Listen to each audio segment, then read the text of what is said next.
Ready. All right. Good evening, everybody. We're going to be first starting off with the reorg. The time is 6:25. It's July 6th, and I'm going to ask for a motion for me to act as the clerk until we have a president and board president. Motion. Okay. By Heather. Second. By Tom. All those in favor? Aye. Okay, and that's 6-0. Okay. Like to, if we can stand up for the Pledge of Allegiance, please.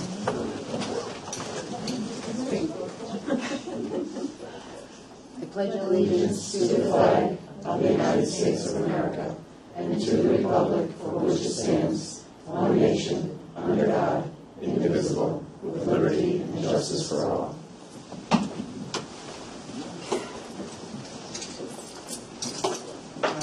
I'm going to ask two board members that have been voted in to do a oath, and that would be Sue Gilmore and Tom Miller. And if you both can do this at the same time, just raise your right hand and just stand up if you will, whatever you, and then just repeat that. Okay. You both can do it at the same time, or you want to do it? No, we'll do it. I do solemnly swear that I will support the Constitution of the United States and the Constitution of the State of New York, and that I will faithfully discharge the duties of my position as board member for the Board of Education of the Highland Central School District according to the best of my abilities. Okay, thank you. I'm just going to ask you guys to both and sign it and date it, and then I will get that from you guys after the meeting. Okay. All right. And congratulations.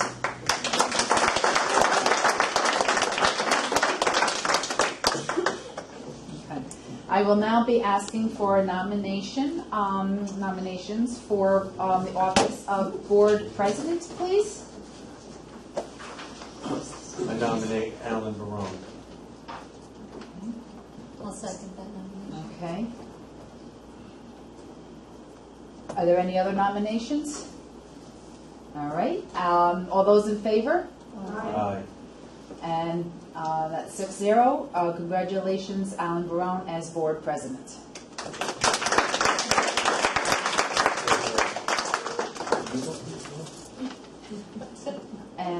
Sorry.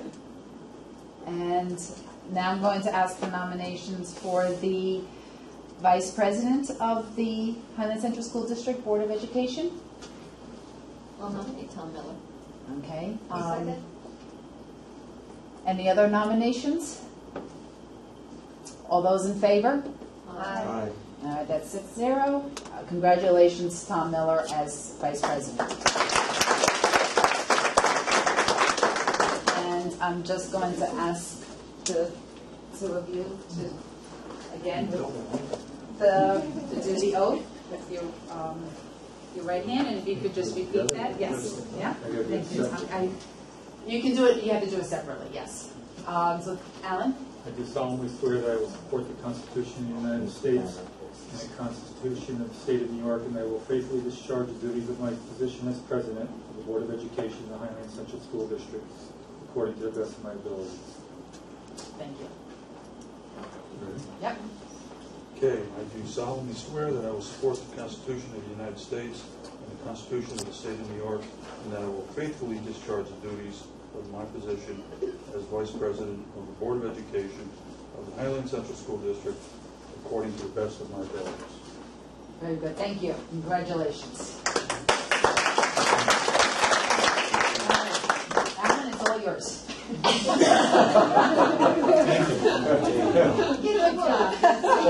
I got to say one thing, right from the beginning, we saved the district some money. Yeah.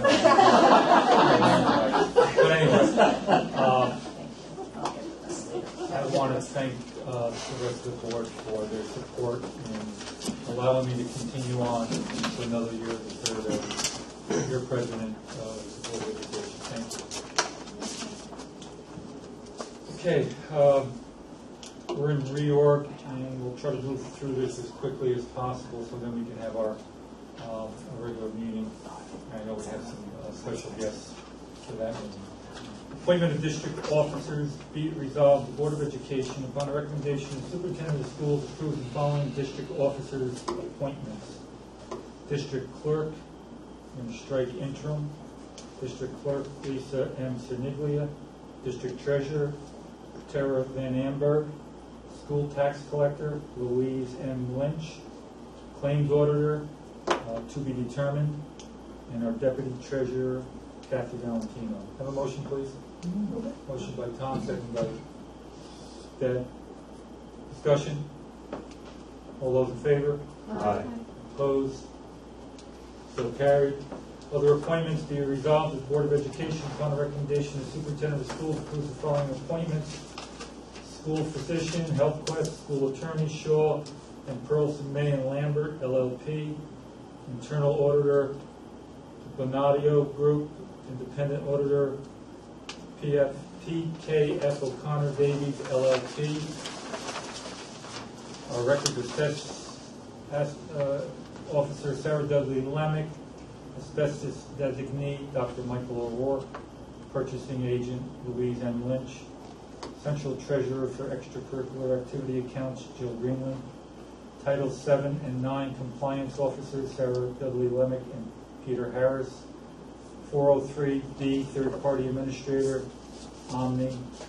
ADA 504 compliance officer, Patrick Boyd.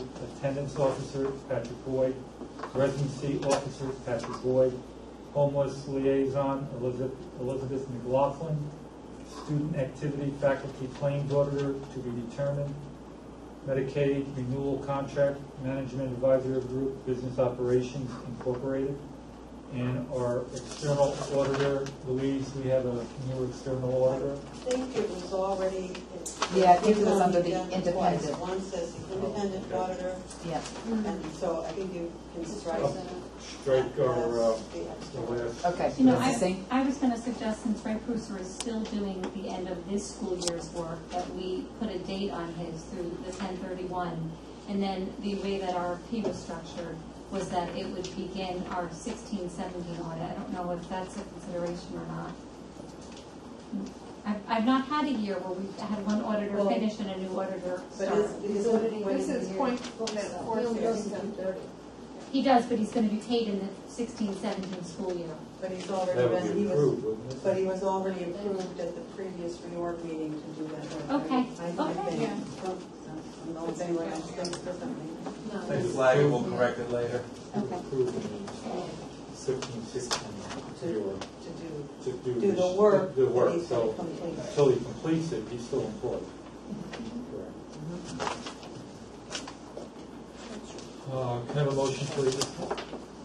Mike, second. Motion. Tom Miller, discussion?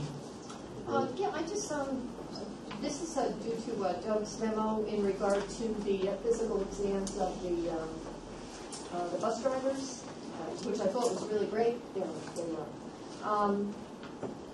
Would there be a possibility with Health Quest here, if we could maybe do the consideration of looking at that medical facility as well, rather Well, than they- Health Quest? Well, they have, well, we didn't do an RFP for those services that I'm aware of, but the work, the driver physicals are very specific, and they have to be approved to do them. I'm not, And also the Health Quest outfit conducts their driver physicals over in Dutchess County, which presents the same problem for us, the expense and time, having the drivers travel over there. Oh, I agree. But I'm for just the- saying for the Health Quest, for the student physicals, athletic physicals, concussion management, could we consider first care. We could, I know last year we actually got a price, and believe it or not, it was more. Oh, than it was Health more Quest. expensive? We did not get a price Okay. this year, but we, every couple of years, we generally get a price. Okay. I just thought it was We got the same thing too. yeah. we did Yeah. that last year, the year before, last year. Okay, all right, thank you. Okay, any other questions? All those in favor? Opposed? So carried. Designations, recommend the board designates the following banks as depositories for the 2016-17 school year: M&T Bank, J.P. Morgan Chase, Citizens Bank, New York Liquid Assets Fund, TD Bank North, Bank of America.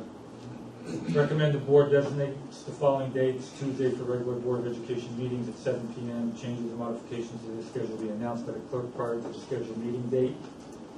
Recommend the board designates as the district's official newspaper the Poughkeepsie Journal. District announcements may also be printed in the following newspapers: Times Community Newspaper of the Hudson Valley.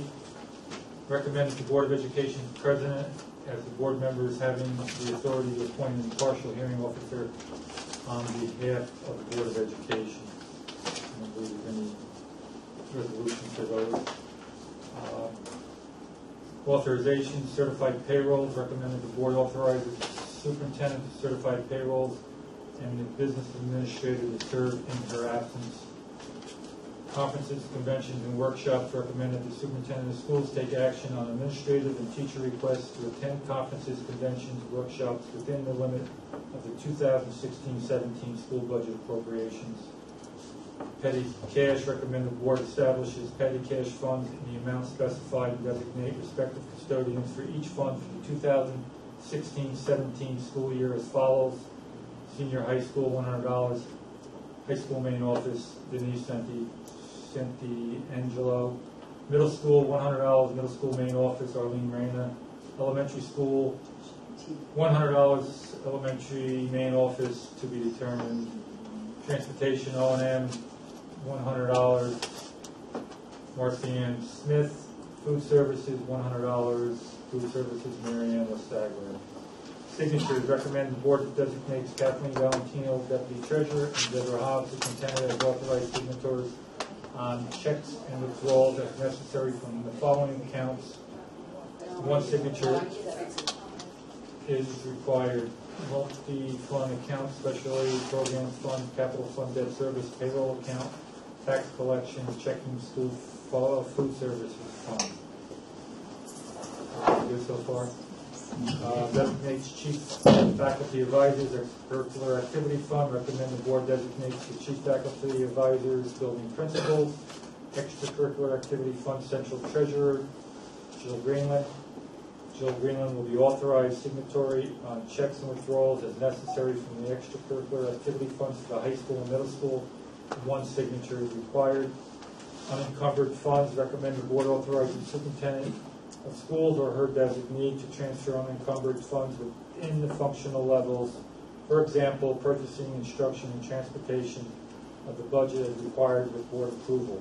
Authority is also given to transfer up to $10,000 between functional levels of the budget, except in the case of emergencies, in which case the superintendent will notify the board at the next board meeting. Anticipation notes. Recommend the Board of Education and the Highland Central School District as follows. Section 1. Subject to the provisions of the local finance law, the power to authorize the issuance of and to sell from time to time revenue anticipation notes of Highland Central School District, Ulster County, New York, including renewals thereof, in anticipation of the receipt of state aid becoming due during any fiscal year of the said school district. Is hereby delegated to the President of the Board of Education, the Chief Fiscal Officer. Such notes shall be of such terms, form, and content, and shall be sold in such manner as will be determined by said President of the Board of Education pursuant to local finance law. Amount revenue anticipate note not to exceed $2.5 million. Section 2. This resolution shall take effect immediately. Grants. Recommend the superintendent or her designee is authorized to apply for grants at aid, state and federal, and also independent grants. CSE, CPSE.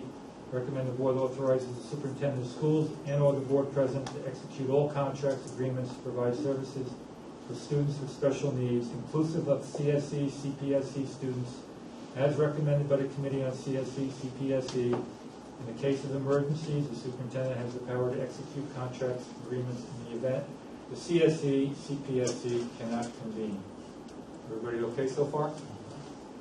Cooperative bidding blanket, whereas it is desired of the participating school district of the Board of Cooperative Educational Services, Ulster County, adopting this resolution to jointly request bids for certain commodities determined by the superintendent of this school district from time to time for the 2016-17 school year. Now therefore be it resolved, the Highland Central School District hereby agrees to participate with other school districts of the Board of Cooperative Educational Services, Ulster County, New York, in the joint bidding of commodities to be requested by the school district purchasing agent and approved by the superintendent, and be it further resolved that the specifications as prepared by the steering committee of the participating school districts and presented to this Board of Education will be used, and that this board, if it desires to purchase these commodities, agrees to purchase said commodities at the lowest bid price recommended by the steering committee of the joint school districts, provided, however, that each participating Board of Education, in exercising its legal responsibilities, has the right to reject or to modify the recommendation of the steering committee in the awarding of a bid, and be it further resolved that the invitation to bid be advertised by BOCES in the Kingston Daily Freedman, the Middletown Record, and the Poughkeepsie Journal in accordance with the provisions of Section 103 of the General Municipal Law. Resolved that the invitation to bid will be advertised by BOCES in the Kingston Daily Freedman, the Middletown Record, and the Poughkeepsie Journal in accordance with the provisions of Section 103 of the General Municipal Law. I think I just read that. Can we have a motion for that cooperative bidding blanket resolution? Can I have a motion? Just for Jeff. Motion by Deb, second by Mike. Discussion on that? Just Maybe we should just delete that. Yes, Just I got yeah, that. the last Yep. paragraph. Just remember, we do have the option to reject or modify those when they come across, so you can tweak them a little bit. Any other discussion? All those in favor? Opposed? So carried. Official undertakings. Recommend the board authorizes provision of employee dishonesty insurance coverage in the amount indicated. All employees, $100,000. Our district treasurer, tax collector, claims auditor, deputy claims auditor, and deputy treasurer, all $1 million. Other items, policy manual. Be it resolved, the Board of Education readopts all policies in the Highland Central School District Policy Manual in effect of June 30th, 2016, and its July 6, 2016 reorganizational meeting. We need a motion on that resolution. Motion by Heather, second by Tom. Discussion? All those in favor? Aye. Opposed? So carried.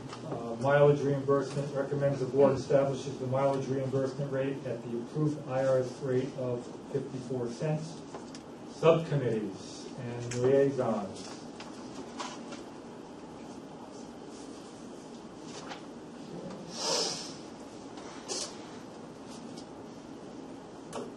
Our subcommittees, recommend the establishment of standing board subcommittees and liaisons as follows for the 2016-17 school year.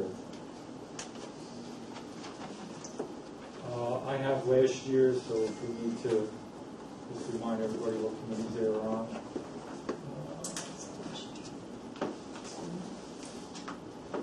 School year members.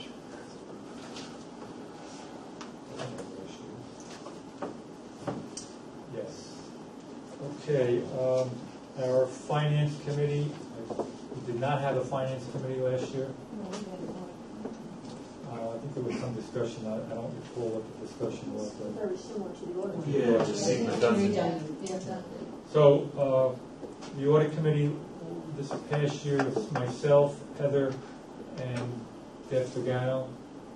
Do you want to remain on that, Heather? And Deb? Is there anyone else that wants to sit on that committee? No? Okay, I'll remain on there.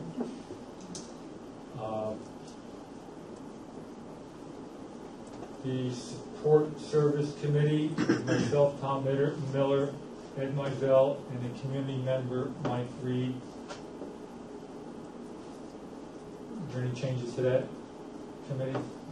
Fine. Ed said he would stay. Yeah. Yeah, he said. All right. Our negotiating committee, HA was left off that, so it's HSA and HA, HAA. On HA, it was myself, Sue Gilmore, Deb Pagano.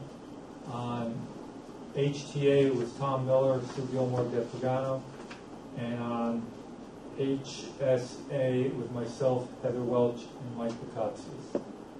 I don't believe we have anything coming up this year, but we're probably going to start We negotiating. have HGA and HSA both are through 2018. Our administrators group, their current agreement expires on June 30th of 17. So that would be the one group where we would actually be looking at the entire contract. In the event contracts want to be reopened for some reason, we want to establish who would be part of that. Now we're waiting to see if the need arises. Yeah, I mean, I'm okay with staying on HSA. The need probably won't arise, but if it did, at least Deb has a contact group set up, so I guess there's no harm. No, I'm good with staying. Everybody's okay? You're there? Keep the current configuration. Tom, you're all right? You are? Okay. It's really the same. Strategic Planning Committee. That was myself, Tom Miller, and Heather. All right with that. I mean, a lot of that in the probably capital discussions overlapped. Yeah. Certainly. We had some Yes, and as I mentioned to the board previously, I do have someone that would be, I would be interested for the board to meet, to see if you want to facilitate a more formal process. We've talked about it, but It's an elusive topic. other things keep coming to the We're top of always the list. planning. Yes.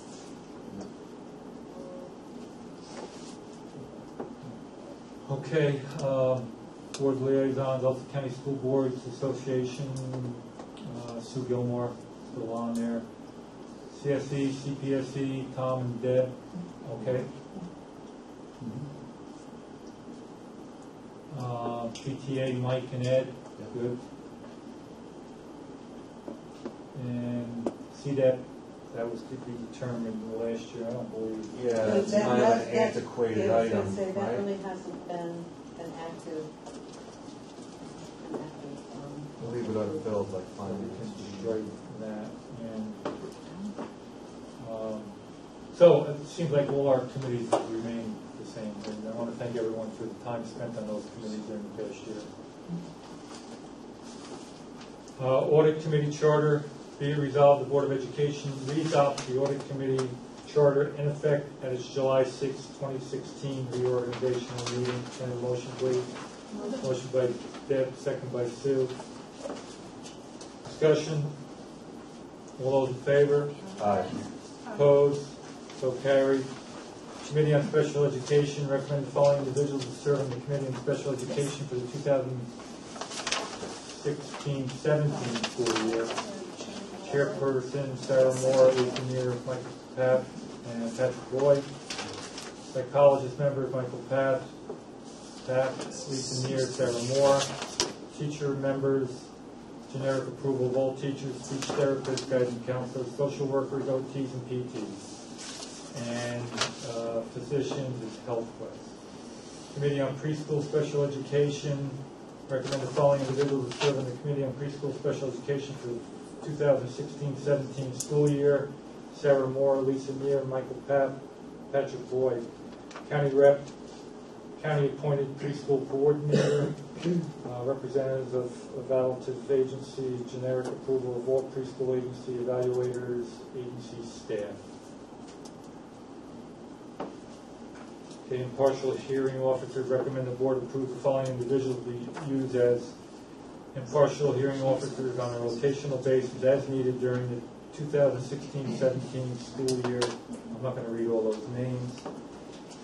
Photocopying fee, recommended the board establish the fee for photocopying of district records at 25 cents per page. Non-instructional substitute rate, recommend the board establish the non-instructional substitute rate at step 1 of the appropriate salary schedule of the HSA contract. And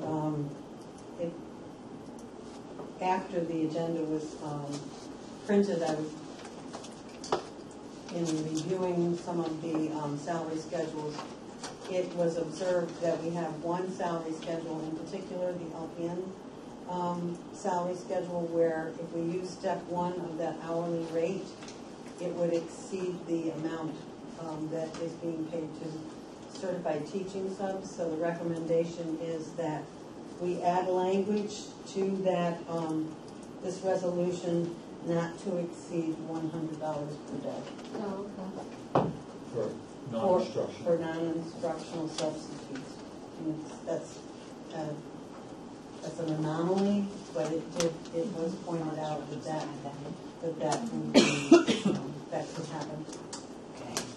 Okay. Are they all right with that? Instructional substitute rate, recommended board establishes the instructional substitute rate of $75 per day for uncertified individuals, $100 per day for certified individuals. School lunch prices, they're to be determined. We did have a slight increase this past year, and I believe we're looking at that currently to see if we're going to increase or not. So that will be determined. Building use rate, custodian's normal work week. Those rates have increased from last year, we adopted for the 15-16 school year. Yes, the up to 2 hours and up to 3 hours, those were increased by $5 increments. So where you see 20, it was, or where you see 25, it was 20, or it was 40, where it's 45 now, it was 40, and so on. And up to 3 hours, the same thing, was increased $5 from last year. And we have not increased these rates since the 2010-11 school year. And obviously our costs for the building maintenance and keeping them open has increased. The Saturday rates went up $8 across the board. The Sunday holiday rate went up $9.50 across the board. So I recommend the board adopt the following building use rates for 2016-17. Up to 2 hours, $25 right across. For class and field, $45 for cafeteria, gym, auditorium. Up to 3 hours, $35 for classroom, $35 for fields, $65 for cafeteria, gym, and auditorium. On a Saturday rate, $50 for classroom, fields, cafeteria, gym, and auditorium. And on a Sunday and holiday rate, $65 for classroom, fields, cafeteria, gym, auditorium. Note that the school district reserves the right to set rates and fees above or below the stated schedule depending upon the estimated amount of cost the district staff incurs to staff the event. Everybody okay with that increase?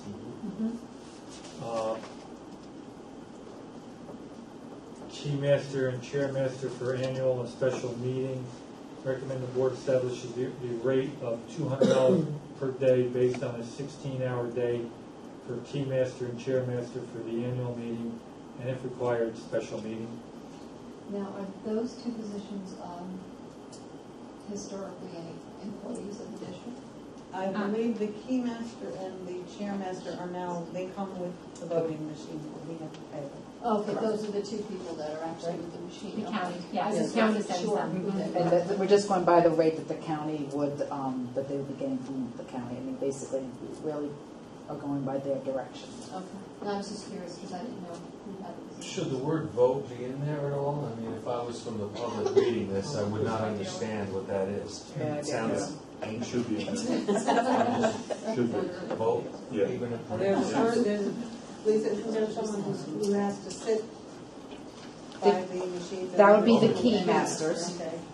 The chair masters, all but two are trained from the county elections to be a chairmaster.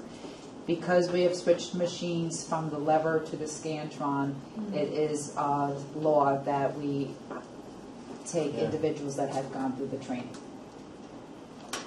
with the Board of Elections. Two individuals that also work as just the general information along with me. Okay, everybody okay with that? Scorekeeper, recommend the board establishes a rate for scorekeeper as follows. These rates are the same as last year. Scorekeeper includes setup and takedown, $45. Time clock rates, $45. 1 game, 67.52 games. shot clock rate $22.50 one game, $45 two games. Would that have to be considered with the capital project when we have updated scoreboard that's going to have timekeepers up in that booth? Do they fall under the same rate? I would, at this point in time, we don't change the rate, yes, because the I mean, function. the functions are a little different. You know, the time clock is not a shot clock, Right. So we may so not they'll need follow the same. All right. Leave it open though, because sometimes they run it concurrently. If there's a problem with the scoreboard or something, they're going to default to those folks. All right. Okay. All right. Everybody okay with all that? Need a motion to come out of reorg. Motion by Heather, second by Tom. All those in favor? Aye. Okay. We can now go right into our regular meeting. Okay, our regular meeting is now called to order at 6:55, 6:56.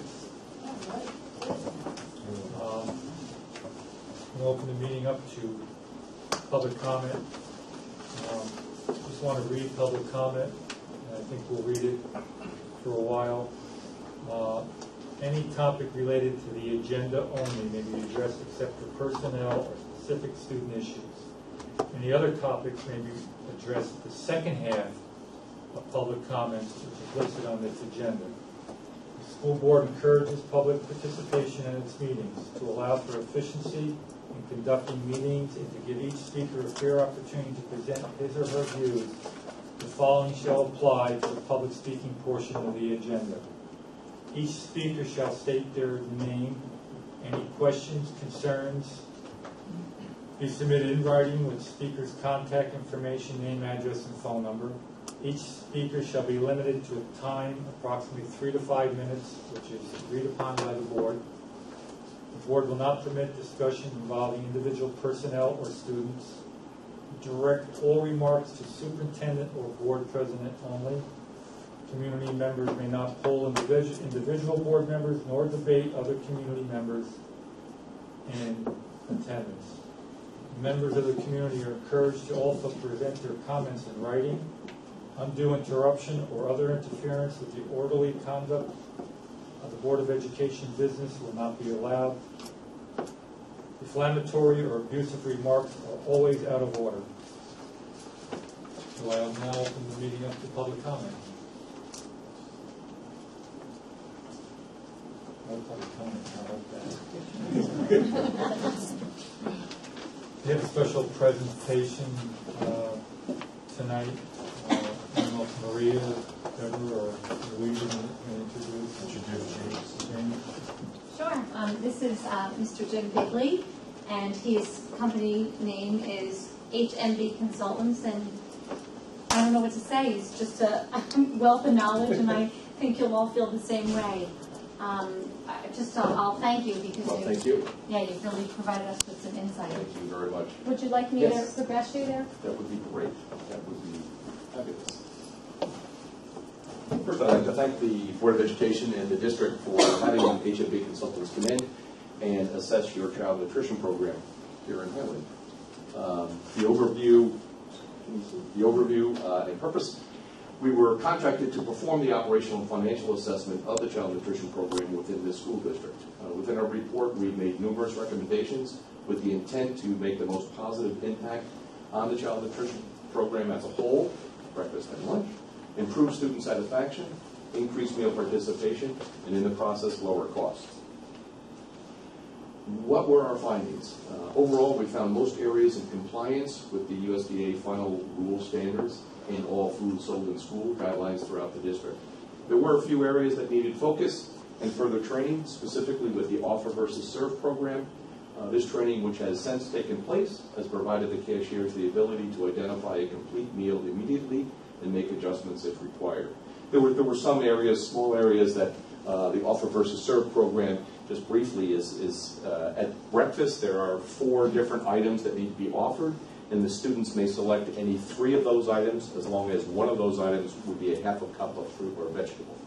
That's at breakfast. At lunch, the offer versus serve program, again, is offering 5 different components: milk, fruit, vegetable, grain, and what they call MMA, a meat or meat alternate. So the 5 components need to be offered, and the students need to select any 3, 4, or 5 items. Again, one of which needs to be at least a half a cup of fruit or vegetable. So those areas I know Maria has already addressed, and going forward, we'll be in total compliance. The financial overview. As evidenced by our financial analysis of your ST3 reports, form number 1 that we submitted, it is clear that the general fund subsidy within your child nutrition program finances needs to be addressed. Reimbursable meal revenues have fluctuated, and a la carte revenues have decreased in each of the last 3 years. Some of that is enrollment, others is a situation where things need to be offered, more items need to be offered. In conjunction with that, the child nutrition salaries and benefits have continued to climb, and without comparable revenue increases, the results are not conducive to reducing the general fund. So when your meal revenue and sales go down, and your labor costs go up, those 2 things are not a good situation for the bottom line. We need just the opposite. We need the sales and the meals to go up, and the labor costs to remain the same or actually decrease, which would be a win-win for the whole program. By implementing our food cost saving measures, coupled with higher meal participation and the potential labor savings identified on form number 10, your deficit will be reduced substantially. I put in a couple of graphs, and basically what I wanted to show was the breakfast daily participation. The next slide is lunch. But breakfast daily participation, what we did was we tried to break out the participation from the elementary, high school, and middle, and then the total district. And from the time that we were on board, on site, which would be the orange column, compared to the previous year, your meals have actually increased. So the trend of increasing meals is a good trend from 15-16 school year over the previous year. Obviously, it's down from the 2 years prior to, but as you can see, overall district-wide breakfast participation has increased 3% over the previous year, which is a good thing. Do we save our questions till the end, or why this is going on?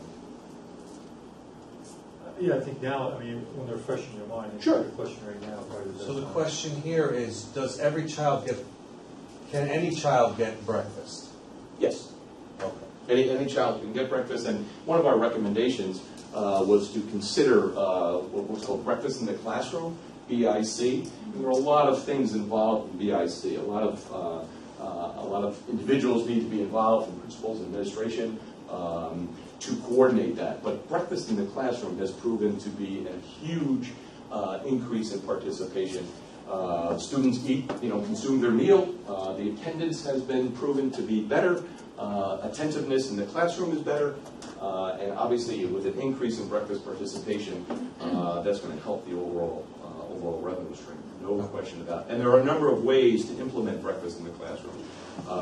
Some districts that we've assisted in the implementation of that, some students go through the normal line and bring the breakfast back to the classroom. Others, and what I think is the most effective, is that the child nutrition program bring it to a hallway in the building and have the students come out, pick up their breakfast, and go back into the classroom. Many more students participate if that is the case. The time that the students go through the line in the hallway is very limited. What we suggest is a simple ID, index card with the student's name be put on the teacher's desk, and the student select their card, bring it out, put it on the tray or cart that the food service staff members have, get their breakfast, and off they go. After breakfast is served, they bring those cards down to the POS system, input it into the system. It's a very effective way of doing it. It works really well. Thank you. Jim, Yes. what kinds of food are allowed to go into the classrooms, and how does that affect the custodial staff? That's a great question, and a question that every district is different. They do, syrup is not suggested, that's for sure. But they do make, and Maria is well aware of some of the items that they make. They make a pancake that is infused with non-high fructose syrup. They make a waffle that is the same way. Muffins, a 2-grain muffin coupled with juice would be a meal. So there are a number of cold items that can be offered, some warm items as well. But obviously, it's very, we need to be very sensitive to the custodian and the waste factor. No question. Yes, sir. Does this happen during instructional time? Again, that would be a district decision. The building administrator would be obviously in the superintendent system. Right now, they get it before the school day, as far as I'm aware. A lot of them don't have time to do it in Right. the They're running. area. Yeah. Yeah, Then they they don't don't need the eat buses. because of that, yeah. But at the cost of instructional time, that's a tough deal. Being well fed is important as well. I think there's a way to, Councilman, other districts do it, Yep. especially in the large city school districts. I know Syracuse, not only do they give every child breakfast, every child gets a free breakfast.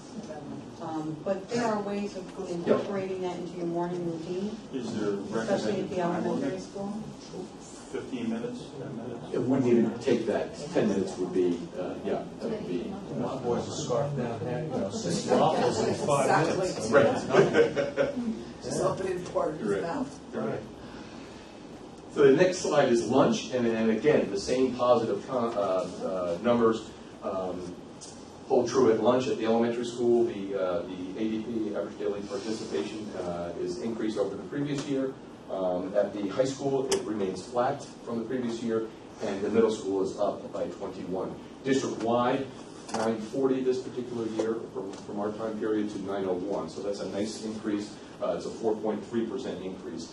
And that's very positive. When you can increase meals, when you increase meals, you generate more revenue, obviously, but you also get reimbursement. The state and federal reimbursements increase as well. In addition to that, the USDA foods, formerly called commodity foods, increase. That's all based on lunch participation. So as the lunch meals increase, the U.S. foods increase as well, and Maria will incorporate that into the menu. When you incorporate the U.S. foods into more U.S. foods into the menu, you lower your food cost. Obviously, if you're getting that from the government as opposed to buying through Cisco and Ginsburg and all the others, you're going to save some money, which is great. That's what it's all about. I've got a question Sure. on that. Actually, I was surprised because our enrollment's about 1,700, and so my first thought, 800 kids are not taking advantage of our lunch program. Do you see that the kids that don't, are they bringing their own lunch, or they do? Well, if I can speak for the middle school, the majority bring their lunch to school. Then you of course have the kids that just don't eat. Just don't eat? Yeah, don't eat. That just, Girls, I will say, majority. I have 2 kids, one eats and one doesn't at Right. school, so. Same here. I think you're going to see an increase. I think Maria's got some great ideas for this forthcoming year. We were talking before the meeting, some ideas about the high school specifically, panini presses, which will really stimulate some interest in I the think more in the choice students. makes them want to eat lunch in Exactly. school more. So Exactly when right. you offer pizza every day, there's always more kids because they know there's pizza to eat besides what's on the menu. So I think that's a great idea. One of the other things that we suggest is that many of the students, some of the students I should say, receive a free or reduced price meal. And believe it or not, if you analyze the participation of those students, not all of those students participate. And you would think, gee, if you're getting a free meal, reduced price meal, why aren't you participating? But they're not. So what we recommend is after a month or two, after the new application is in play, so maybe November-ish, if you can run a non-participation report through the POS system and find out and identify what students do qualify for free or reduced and why, and those that have not participated. And then maybe customize a letter to the parents, to the household, just to indicate, hey, I want to make you aware that your child has not been participating. Is there something that we're not doing? Just to kind of because that's the core, could be the core of a good basis of your participation. And, if they're getting free or reduced, they should be, in my opinion, they should be. So, immediate corrective action. We suggest that Maria prioritize the assessment report recommendations, which were many in number, evaluate and increase a la carte prices that do not meet our pricing formula. Maria has done a nice job with the pricing of a la carte items. Some of them could still be increased, and what we recommend is that you take the raw cost of the product and multiply it by 2.5 or 3, a little bit higher than 2.5, and that would be your selling price, just as an example. If the item, the raw cost of that product, whatever it is, chips, if it's 20 cents, 2.5 times 20 cents is going to be 50 cents, or 40 cents times 2.5 is $1. Ice cream specifically. So those type items, that will give you a 40% food cost or lower, and that's exactly what we feel that your food cost should be. Overall, the pricing on the a la carte items are very good. There are a couple of items that we recommended that should go up, but on the whole, they're well done. Menu cost item items. We suggest that Maria cost out the menu in itself. So I talked about the U.S. Foods earlier, but if you cost out the entire menu and look at the entrees that you have, the chicken nuggets, the hamburgers, the sloppy joe, the very pizza, the various items, and you'll see the higher priced items versus the lower priced items, and then the popularity or the participation of those particular items. It is an eye-opening task, and it does reveal those popular items that are reasonable and those popular items that aren't reasonable, and then you can make some decisions relative to that. Monthly profit and loss statement used as a barometer. We feel very strong on a monthly P&L that a budget be created and that budget be spread over the 10 months, and that Maria complete that profit and loss statement on a regular monthly or quarterly basis, and basically take that snapshot of that P&L and compare it against the budget and see the variances. Are the variances in labor, and if they are, what's going on? Where, is it in food? And if it's in food, why? I cost out the items, everything looked good. Do we have a storage problem? Do we have a pilferage problem? Do we have? So it's the P&L to us is a very, very good barometer of how things are going, and you're able to assess the results of that quickly after that time period, and not waiting until the end of the year to address a situation that maybe could have been corrected earlier.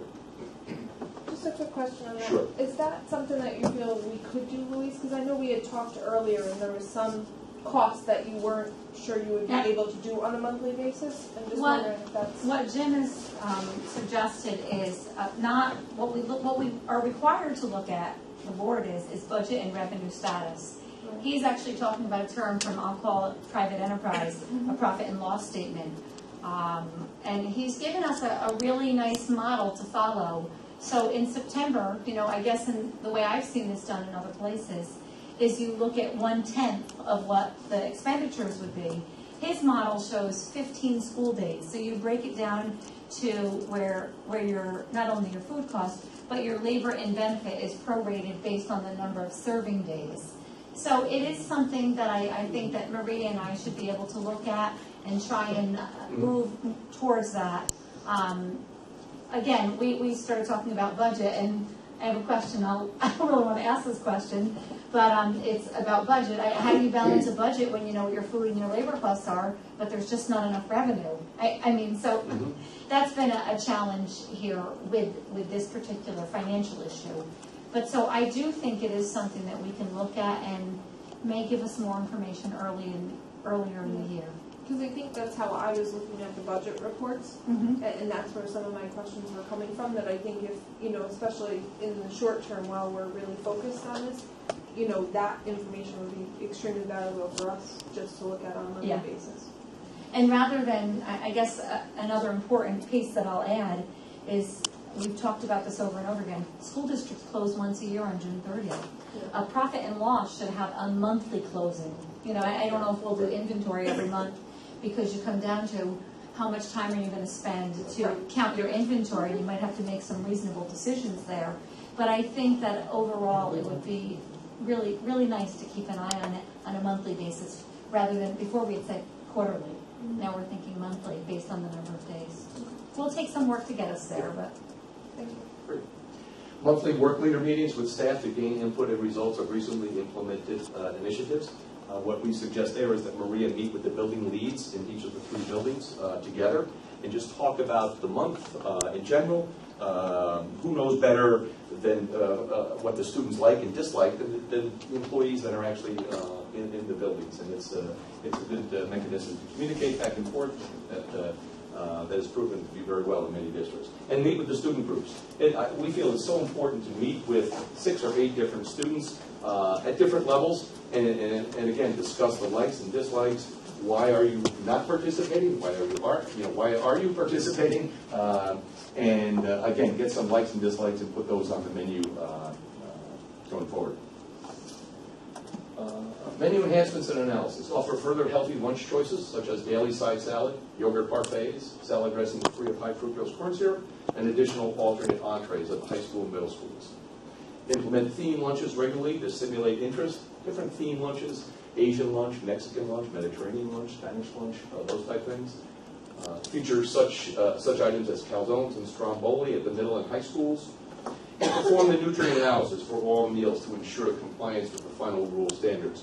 We have great ideas and the menu looks great, but we need to make sure that we're still in compliance with USDA and SCD. And the way to do that would be the nutrient analysis that Maria has, or will have, NutriKids.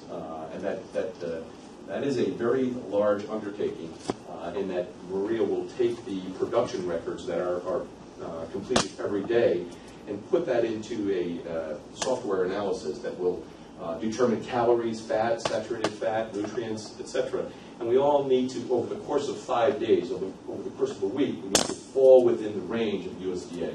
And that's the mechanism that provides that. Professional development. We encourage the food service manager to attend USDA and SCD-sponsored webinars, conferences, workshops, etc. We also consider sending 2 cooks per year to the SCD-sponsored Summer Professional Cooking Workshop, which is held in Verona. And I believe some of your cooks have gone and have been there. We also consider having, we would ask you to consider having Maria attend the Managing Professional Cooking next summer. That is relatively new. It's in its 2nd year right now this summer, where the managers are being trained in finances and some other areas in that same area in Verona. There's no cost to the district or manager other than the transportation to and from the Verona, New York area. Conclusion, by identifying each objective within our assessment and creating weekly and monthly goals, these objectives can be achieved with hard work and cooperation of the entire staff. Through continued training, the child nutrition staff will lead to promote complete but not overly complete meals, which will help make the Highland Central School District Child Nutrition Program a viable and financially sound one. With continued dedication, determination, and follow-through on the recommendations, you'll begin to realize numerous positive results. The results should soon become evident with a continued increase in the meal participation and the associated meal and a la carte revenues. And questions? I would like to express our appreciation to the district administration, Superintendent Hobb, Business Administrator Louise, Sarah, the child nutrition staff, including Maria, and all of the staff members for the hospitality extended to us during our on-site portion of the visit. We do a lot of assessments throughout New York State, and sometimes we go into a district and we're not received as warm as you might think. And I can tell you this, that we ask a lot of questions of a lot of staff members, and we really appreciate the cooperation and courtesy that was extended to us. Appreciate that very much. I'd be happy to address any further questions that you may have. Yes, I have a question more for Maria. Remember last year you gave us a report that was mentioned that some parents didn't fill the, I guess it's the meal, no, actually the meal fund, and you had to chase down, and you were facing overdrafts. Did that work any better this year? Oh, definitely with the change in the charging policy. Yeah, we did not see people overextending themselves. And for the kids that can pay, I would just hate to see any kid not come to school and not eating. For the kids that can pay, do you feel that the parents will fill up that money bank? Yeah. You do? The paid students are putting money into their accounts via credit cards, mostly credit cards. And I guess my last question, do you think that any of this could be caused that a student would feel stress during the meal, really, you do. Yes. Middle school is a It's hard. Party, It's you need, it's that It's you hard really learning. don't. It doesn't matter. They won't even come into the lunchroom. Oh, I have to like force them, come eat. You have to eat, you know, it's middle school. You have the girls that are on Girls diets. don't want to eat. The girls don't eat, Yeah, you it's know, just- it's rough. And I try my best yeah, to yeah, communicate with them. yeah.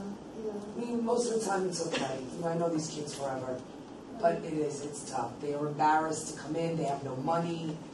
Girls more than boys. The boys really, you know, I don't care. they don't They care. just want They to can eat. care less. It's the majority of the girls, you know, getting them to come in. They'll send their friend in. And I would be like, you just bought lunch, but I'm buying lunch for my friend, she has no money. So, That happens a lot. it does happen a lot. You follow up on that, right? Yeah, absolutely. Yeah, Karen or They're whatever. to go to the principal's office and We, report back. I would say that Maria, along with our building principals, have done They're very sensitive to additional Good. and extraordinary outreach to families. The cafeteria staff, the kitchen staff, all the food service workers, they see what's happening with kids, and they've been encouraged to let us know, so that we send home an application, make a phone call, you know, maybe through a social worker, might be through our behavior intervention specialist, might be through guidance, but someone will reach out to the family and encourage them to fill out the application. I read that but they even just general stress, even if they do have the money. Is there Well, just there- general stress of eating or feeling that there's a chance they could be bullied or? Yeah, like I said, in the middle school, you see that a lot. They're embarrassed to like, they'll buy something and like say if someone comes and buys 3 things. They'll have their friend carry something for them so it doesn't look like they're Yeah, eating. yeah. Oh, you know, and bullying is a big issue with I that. get that a lot in high school too. I- They're like, I- don't carry that for me, because they don't want to carry 3 bags of chips or Right. something. And Yeah. the girls can be as skinny as Stacy here, and they think, you know, I'm fat. It's Yeah, middle that's a school. tough Yeah. thing. It is a tough thing. Yep. certainly, our staff is supportive of the Awareness. Yes, Yeah. absolutely. You know, we can't, sometimes I we mean, I'm no just can't. social worker, but I am a mother, and I am been in the school district for 10 years, and I basically know the majority of these children, and I try to, they come to me a lot with their issues, you know, and I try to help them as much as I can. But if I see like a problem, which we had like 2 school years ago with the girl not eating, she was pretending to eat and putting it in a paper bag underneath the table. So that I did report because it broke my heart. You know, what is she doing to herself? You know, so I always have my eye on what's going on in the I guess lunchroom the at the middle best answer school. to that too is collectively, we do everything we can when we Yeah, when we exactly. see students that are struggling. Maria, I have a question. I think the ideas are great, change Yeah. menus and stuff like that, but I know when you make these changes, it costs money. Do you see that you can make the changes with the budget? You know what I'm saying? You're limited in money, I know that. Well, right now, because we've had some people leave our department, we're gonna save a little bit in labor. Maybe to do additional breakfast offerings, I would need to have maybe 2 or 3 more people, depending on how we want to spread it around to generate more sales. So I think we will have to spend some money to get some more money.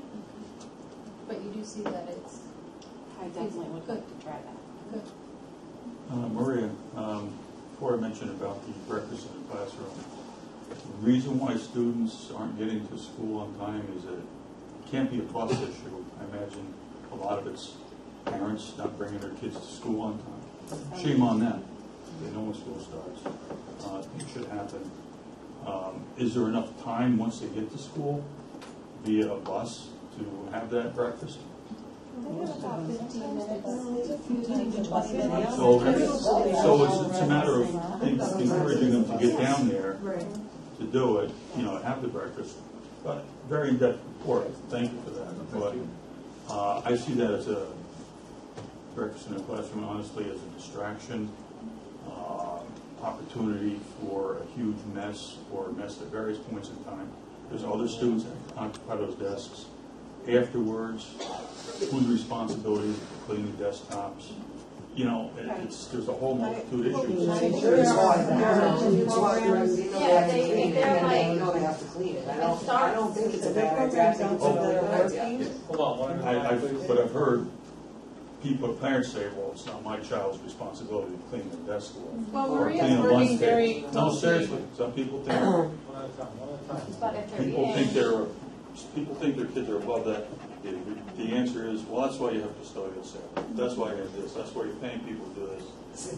I'd rather see the mess kept in a cafeteria, not a distraction in a classroom, not in a hallway, because you're losing valuable instruction time to it.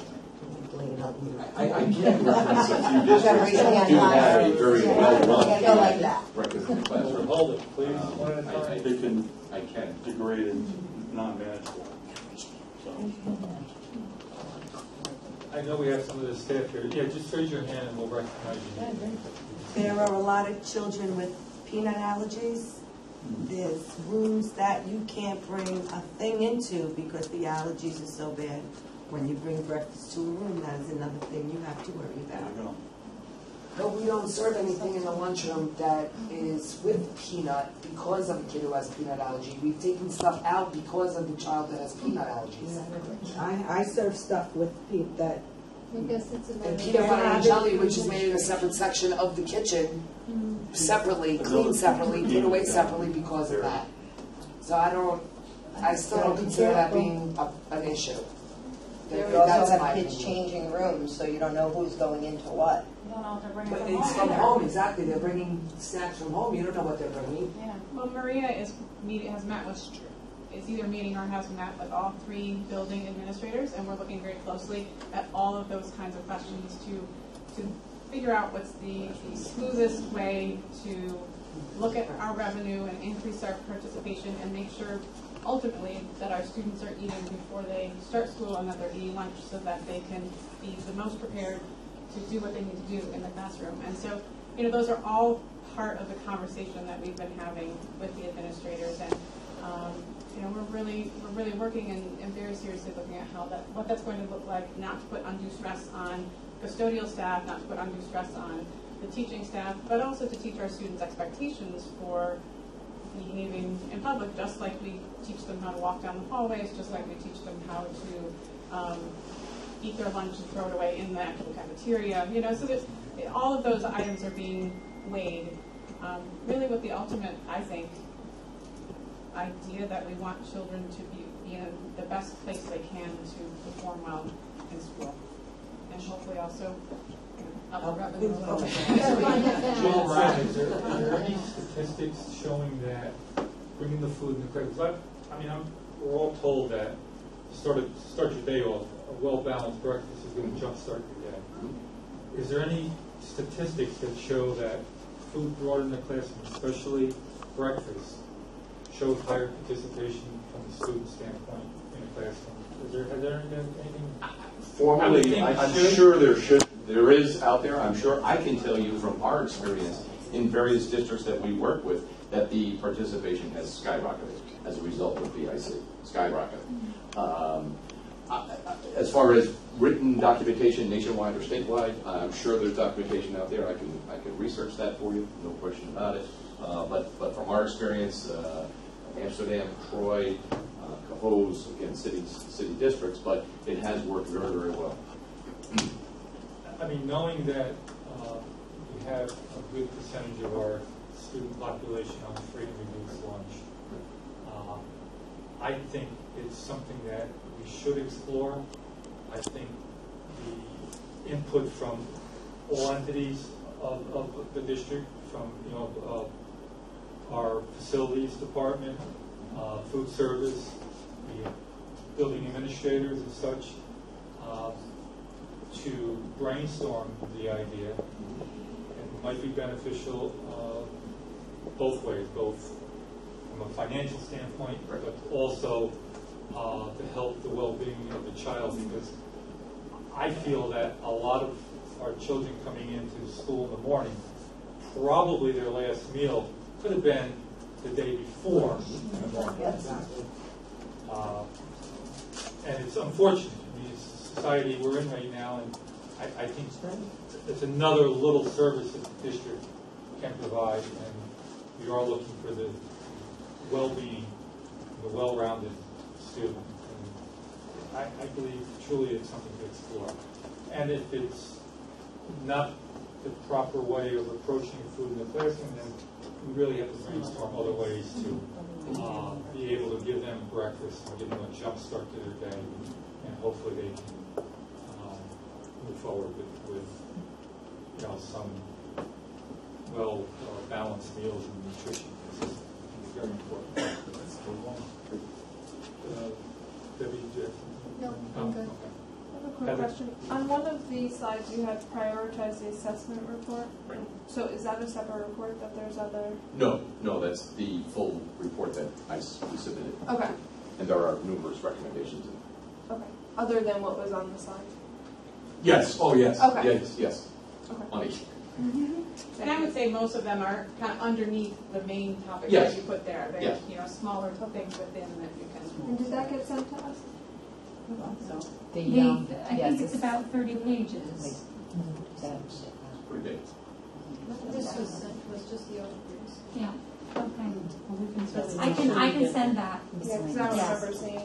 It is in great detail, by the way, and he's really just summarized some of the other ideas were things like the smoothie machine and the panini press and just some other strategies that they found to be effective. But yes, I can make sure that's sent to you. Okay, thank you. Jim, one last question Sure. for me. I'm not sure your total service to the district involved here, but do you do a follow-up, a 6-month follow-up or a 1-year follow-up? We Is that part of your service? have done that with districts we've actually assisted districts in the implementation phase, and then have going back 6 months into it, 8 months into it, just to see exactly how the results are. Okay. Be happy to do that. What is the current policy about breakfast in the classrooms? Because we have some students that will come in late, get their lunch, or their breakfast, and then not go to the classroom because the teacher doesn't want it in the classroom. So what is the current policy right I now? believe we have a different policy. No, there isn't a board policy, and I would say that that would be something that will come up during the discussion that we have, that follows when it has already started. And policies usually aren't that specific, No. that it would identify a Maybe- location. it may be by building or it could be by teacher. So if we institute a breakfast in the classroom program or something similar to that, or some kind of program that is intended to increase participation, then it's going to look similar, I would imagine, across each building, maybe with some individual schedule, but the expectation would be that all of us are encouraging children to eat their breakfast. Whether they get them off the bus earlier and get them into the cafeteria sooner, whatever it is. It's a lot of conversation. Miss Connors, for a couple of years during state testing, had bag breakfast made for all students, and they did have breakfast in class. So they had to come to the lunchroom in the morning, work late, and for some reason she didn't do it this past school year. Yeah, right, she didn't. She didn't do it this past school year. But I will say it worked out great because the kids were there, everybody was on time in the classroom right before they started taking their state test, and for every student. And it worked great. I don't know what happened this school year, but I'm wondering if maybe the refusal rate, because people were so, yeah. kids were everywhere. Sure. Was she paying for that? And that Just was ordering paying it. for that. So, It didn't. that's not a typical instructional day, and I think that the larger concern is how do we make it part of a daily routine and it doesn't disrupt instruction and it doesn't create additional work for everybody. So other places have done it, I'm sure we can do it better. Exactly. that's true. I like that. Yes. If I'm speaking for the elementary, when a student comes in late, if they're hungry, everyone is fed. No one, they eat anywhere in the hallway with someone, wherever. They don't necessarily have to go into a classroom to have their breakfast at that time, as to not interrupt instructional time when everyone is fed. It's like the Italian kitchen. And it doesn't matter if they're late or not, whatever, or their fault or not. If the child indicates, remotely indicates, or if we know that it is a child who receives free and reduced lunch, we make sure that before they restart their day. I would say every building. Yes, Absolutely. I think there is a difference between the three schools. They're older, they could do it in middle school, they're older in high school, they could do it in high school. I don't know how kindergarten would be with a muffin and, I think the younger kids have a harder time with that. But that still is an essential skill to learn how to get your Absolutely. food, bring it to a place, clean up after yourself, so Yes, it has its place in the I don't think they discussion. would do it as quickly, eat it as quickly, just my opinion. Well, I think we can find lots of reasons why not to do things, and I would be right there in the middle of it, but when we find ourselves with all of the federal the regulations that we are dealing with, federal and state, and we have a food service program with all of you who are so dedicated to making sure that our children are fed and fed well, that it behooves all of us to open our minds, explore, try. If it doesn't work, adjust, monitor, but we've got to try and we've got to do that. We've got to do it together for it to work. And I think we all know at the end of the day, it's not completely about the bottom line. First and foremost, our children need to eat. And you see it more than we do. So I appreciate everything that you do, and we really appreciate the fact that you're willing to work with Maria, with the custodial staff, with the transportation staff, whomever we have to coordinate with to make this successful for our kids. We want all of you to continue to do the jobs that you're doing. We all know we've got to change our financial trajectory in order to do that, and I know we can.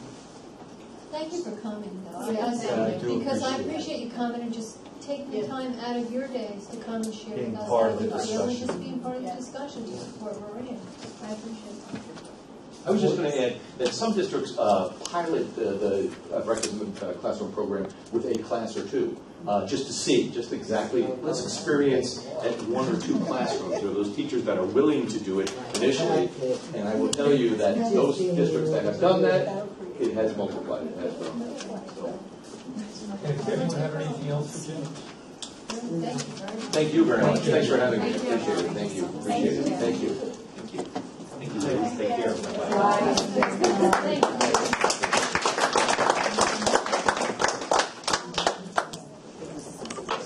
Acceptance of the report. Be resolved, the Board of Education, upon the recommendation of the superintendent of schools, approves and acknowledges reviewing the following reports. Board of Education meeting minutes, May 24th, 2016, May 31st, 2016, June 7th, 2016. Meeting minutes, Treasurer's report, May 2016, general fund, our school lunch fund, our special aid fund, our capital fund, and extracurricular accounts, July 1, 2015 to June 30th, 2016. Have a motion, please. Motion by Mike, second by Tom. Discussion? Go ahead, go first. Go ahead. Oh, I just had a question for the ladies. Do you encumber POs for mileage and things like that for people who are going to travel, so that everything is encumbered from the beginning of the year on, so that your unencumbered balance is more true? Have you heard complaints about me? No, I haven't. Because I really tried to do that, but it, as we're talking about a culture change here, it is a little bit of a culture change. So some people learn on the first suggestion, and some people say, oh yeah, remember, but it is an ongoing effort. You know, I know what brought it to mind when I was reading the claims auditors report, that you can pay the wrong vendor for mileage. And I'm thinking, wait a minute, there must not be a PO out there then. It's gotta be open lane. That's what the question was. I Yeah. know I saw it somewhere. There was a great emphasis on reducing the number of plane cars, and it would make me very happy to never see another one again. Well, it would just help you with your bottom line. Yes, it would. But it, you know what, it is an effort, and sometimes it's not the first thought, but it's an ongoing, It takes time. we are absolutely improving in that area. Thank you. You're welcome. I have a quick question on the March 31st meeting minutes under Board of Education, where we had discussion about the budget and the savings, that gap that we were trying to fill. In there it says the savings due to reduction in positions, dollar figures only reflect salary, not health benefits. And I thought when we were discussing that, it was actually, and I think it came up as part of Sue's question, it was actually just the replacement costs that were in there, not the existing teachers who had retired.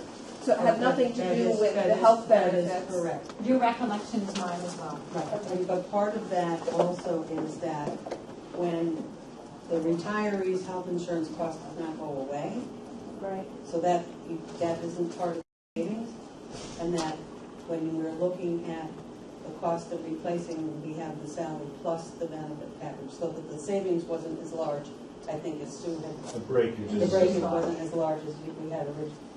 Some people thought it was going. Right, but in what we had anticipated, because we had anticipated the person retiring, we would have anticipated their health insurance in retirement. Yes. So really, that breakage was It- the new position being budgeted in there at that level. Correct, you're correct. Okay, so I think if we could just update that note in there to reflect that a little bit more accurately. What would that sound like? Just that it's not due to reduction in positions, but the replacement cost. Understood. Thank you. Sue? This is just because I review everything online, if the treasurer's report could be scanned in where I could read it. You know, I have to go. Oh, did they go the wrong way? Yeah. I'm sorry. Yeah. And so I'm. We'll work on and that. I didn't start using or reviewing everything until this afternoon, and I'm sorry. So I won't be able to vote on this because I couldn't. There's a way to, you can do it on the thing. You can Right, search on the thing. I emailed Lisa to see if I can't find anything to rotate it. It'll rotate I there did. because of how you pull it. Yeah, it's just a matter of just the way it's scanned, so, well, I'm yeah. sorry. Aren't we voting on I this? didn't That's my even fault. notice that, yeah. Yeah. Is that what we do? We're voting on the receipt of it? You're just accepting it, you're not approving it, right? Isn't Oh, that how it no, goes? that's not true. It says approved. It's Yeah. more than that, I Is it understand. approved? Okay. It says review, my fault. Okay, I because kind yeah. of changed that, yeah. Yes, I'll That's have all to right. abstain from that. And one other, I agree with, I'm right there with Heather, on the May 31st meeting minutes. There is a section of the minutes that makes me a little uneasy, and it has to do with calling out a certain member of the community. It seemed to me to get a little personal, as well as there was an accusation of continued unethical comments. I'm very uneasy to put something like this in our permanent record about a specific individual in the community. We would never do that with a student or with an employee here. That makes me very uneasy to put this in the minutes, and therefore I will be voting no on this.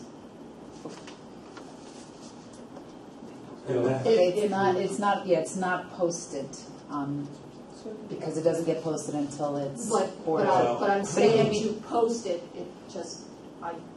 I'm not easy to do this.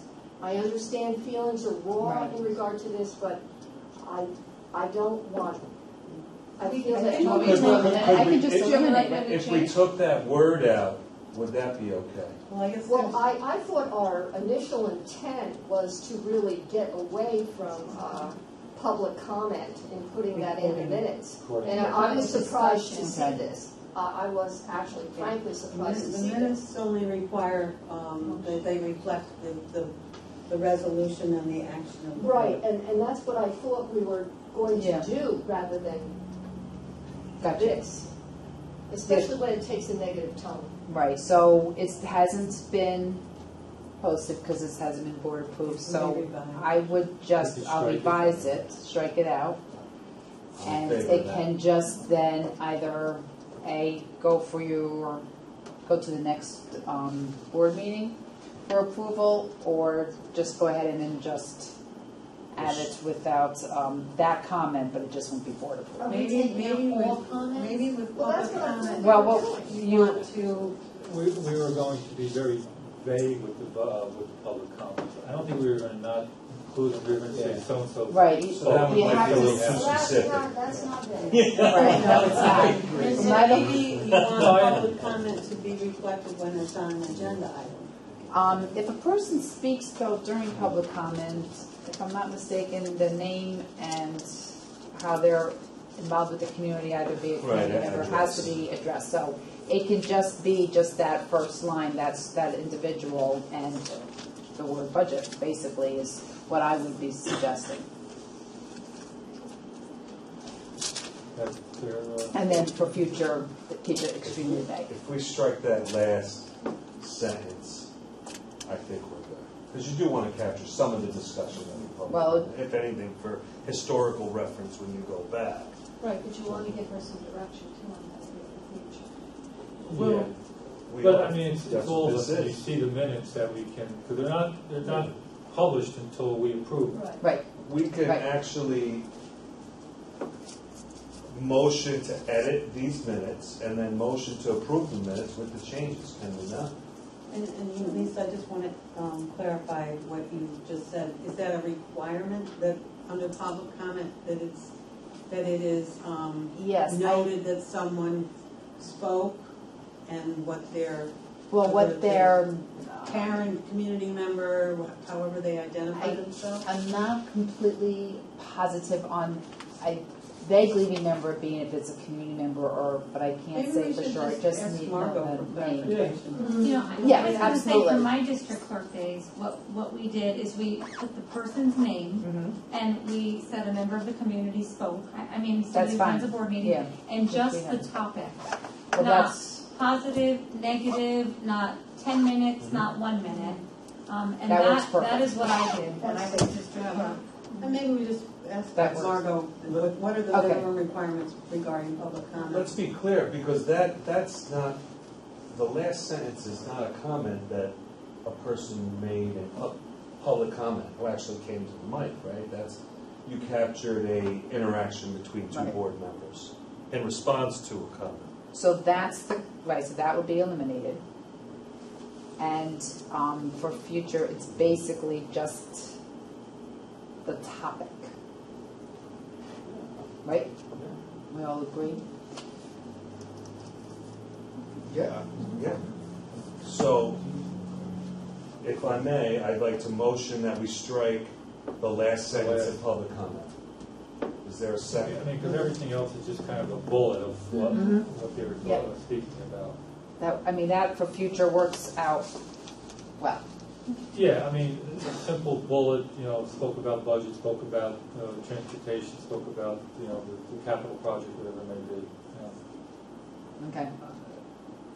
I mean, you can expand a little bit on it, but it's up to us to, to critique it when it comes back for our approval. Yeah. And we can very easily strike it at that point. Are you okay with that, Sue? Striking that from this one? Yeah, I just, Right, so that last you know how it Mm-hmm. All right. paragraph. Yeah. Anybody else, any other questions? Was the claims audit under this bullet? Was there another different, I can't find it. Try an email, I think it came in Oh. a possible email. I saw it somewhere. I just have The a question claims for audit whether it's the right. Was Time. on, and then it was removed, if you recall. Yes, the And claim- then, Oh, I suggested it be removed because it was dated through June 30th, and we are still on June 30th in the business office. Oh. so, okay, well, I know I read okay, it. so, I just didn't even know. So So, we I thought it was. there was, could expect that in the August meeting. yes.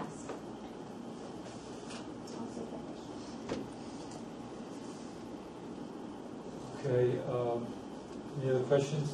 All those in favor? Aye. Opposed? So carried. Director's report, food service.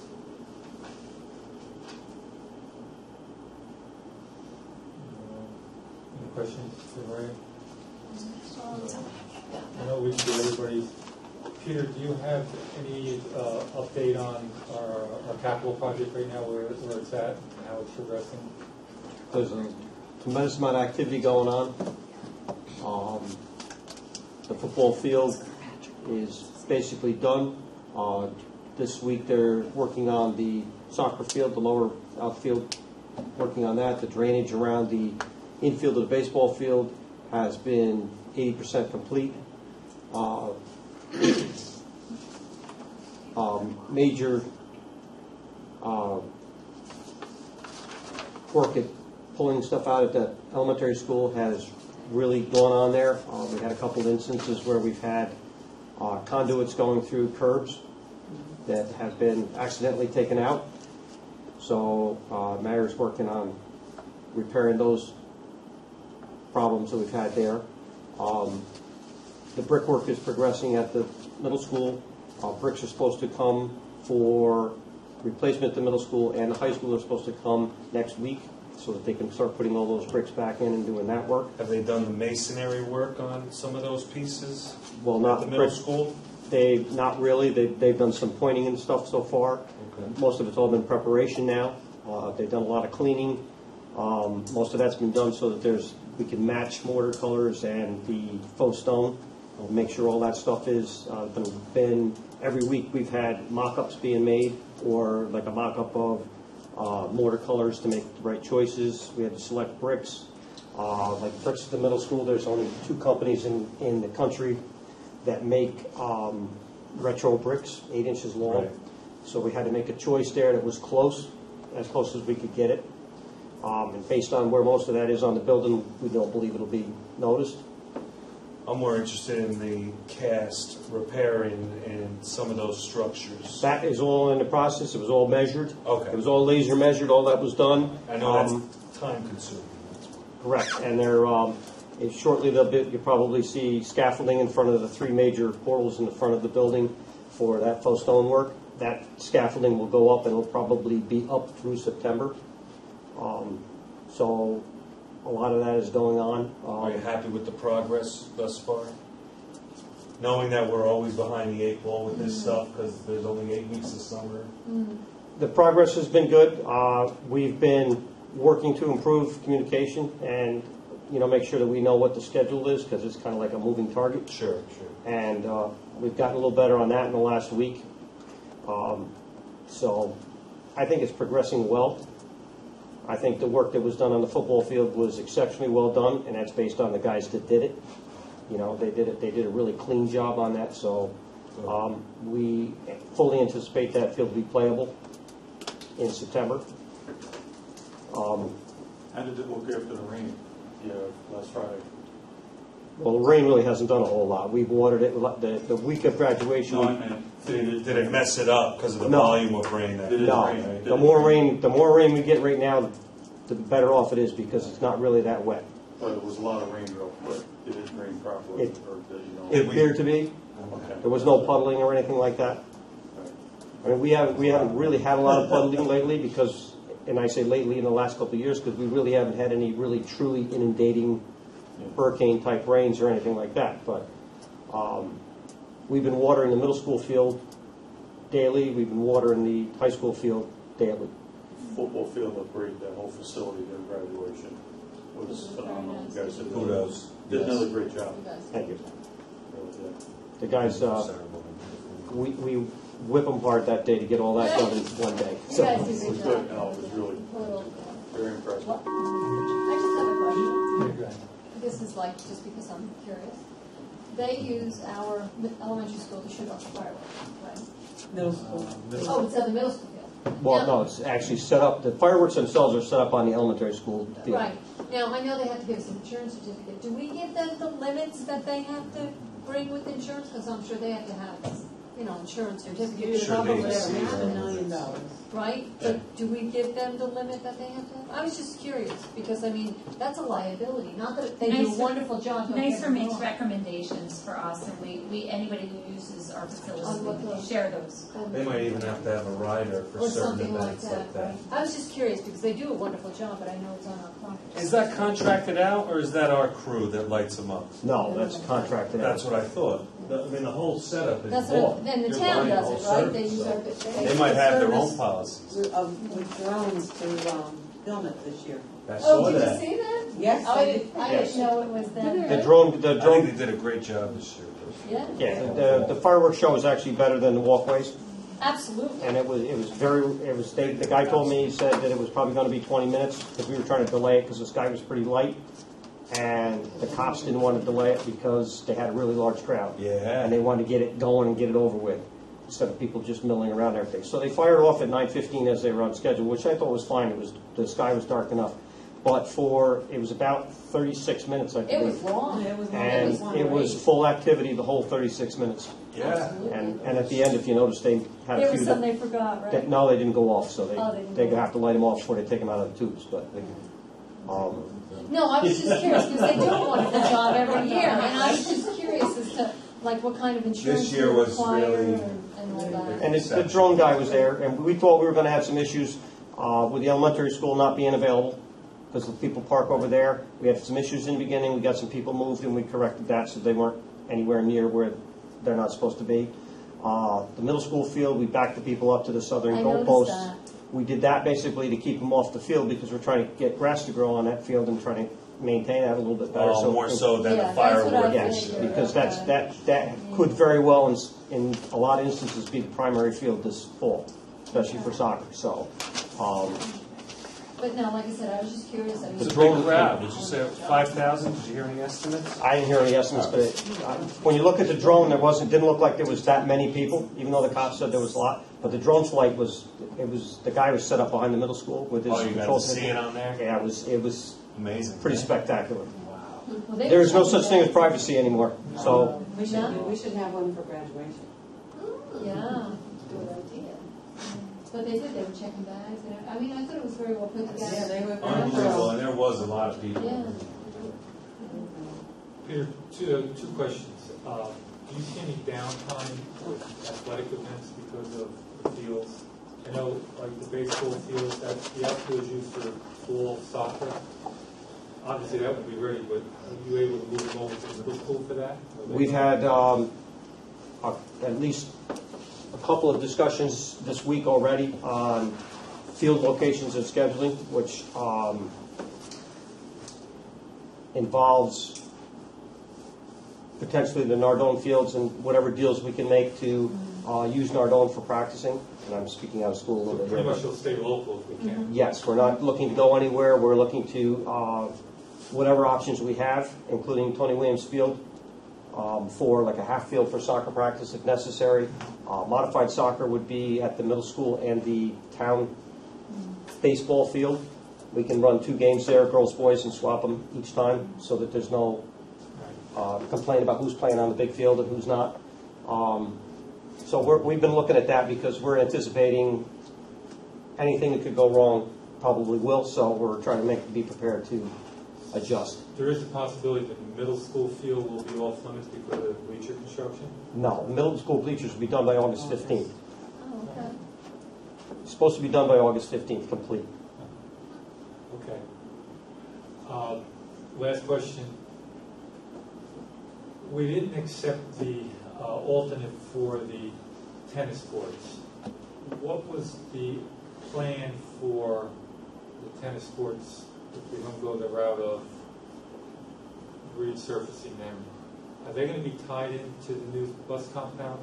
I think there's elevation changes there. There is an elevation change there, and to be honest with you, that was one of the things that came up in my mind after the construction meeting last Tuesday, which we'll address this next Tuesday, because the work now is beginning on the bus compound, the fence is being taken down and all that, and paving is probably going to be, within a couple of weeks, we're going to start doing some paving work. So we need to have that answer, how we're going to approach that in the interim until we find out where we are with where the tennis court's going to be. It's be kind of foolish to block off the tennis courts and not be able to use them Right. for parking if they're not going to go any further in any other direction at this point in time. Just So- to refresh my memory, the alternate was to put a fourth tennis court up there and move No, just something to around? build three. Rebuild the three. I got you. We're not doing Right. any rebuilding of any tennis Unfortunately, court. competitive bidding has been pretty tight, and Unfortunately, I think we didn't, we didn't. Because that was one of our things, Really- that money was left, right?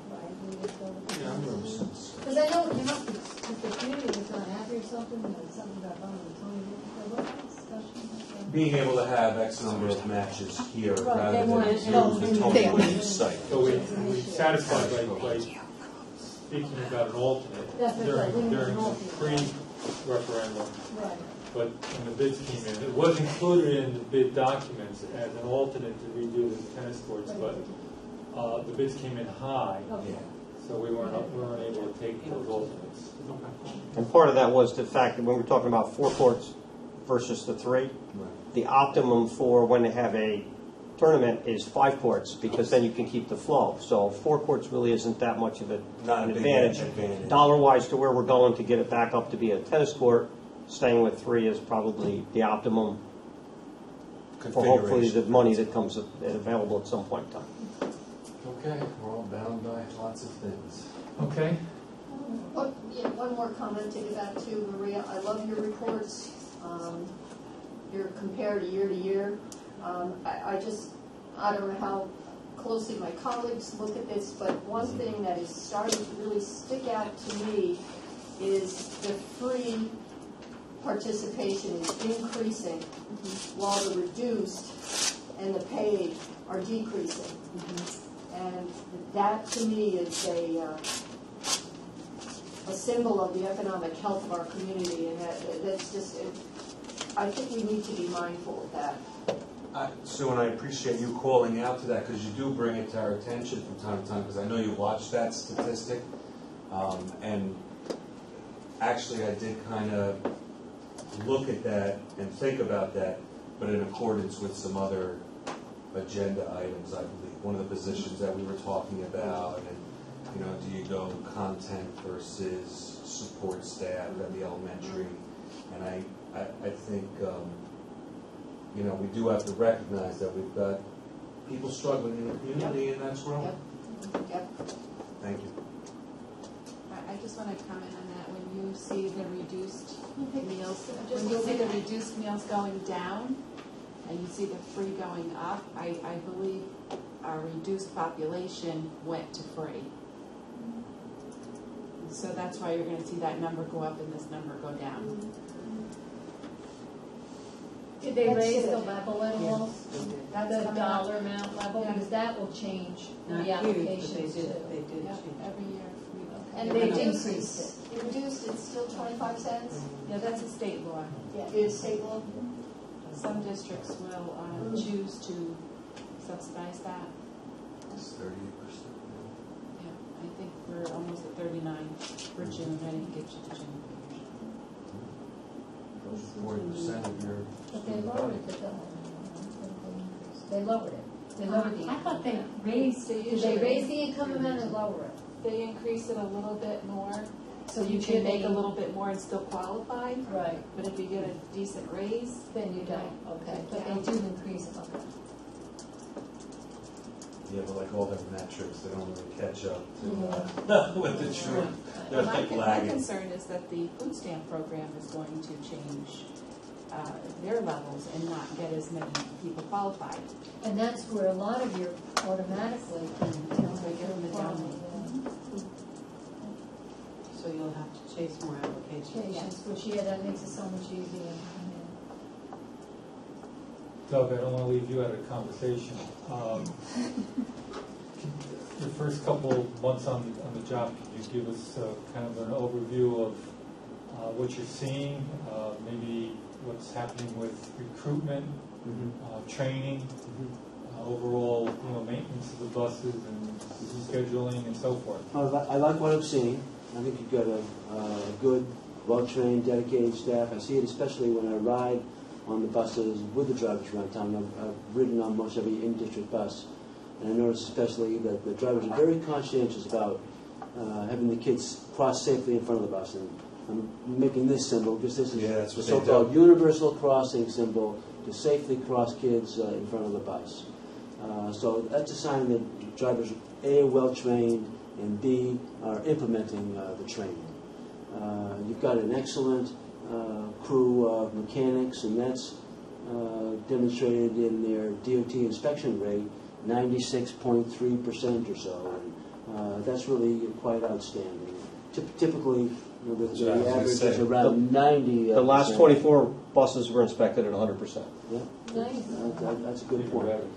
And it's becoming increasingly challenging for them to maintain older buses while also learning new maintenance skills on buses that are so technologically advanced and computer driven, so to speak. So you've got a real effective crew there in the garage. Just give you some insight into what's happening right now in transportation. We have a summer school program. It consists of 8 bus routes, primarily over to the Poughkeepsie, Kingston area, transporting 30 students that attend extended school year, 12-month programs. Also, we're providing some buses for Friday recreation programs for the town of Lloyd and Highland. Most all of our summer routes include monitors on the bus for needy children whose IEPs require those monitors. I'm getting into the start of the season where I'll be preparing for September and looking to apply some of the recommendations from the Pupil Transportation Safety Institute and the State Education Department with regards to bus route and bus stop locations as part of an effort to improve the safety of the bus routes. And also, I think, being able to condense the in-district bus routes from 17 to 16. So there's a slight financial gain there, but I think there's an appreciative improvement in safety too. You know, every time a bus stops, kids are at risk with loading and unloading.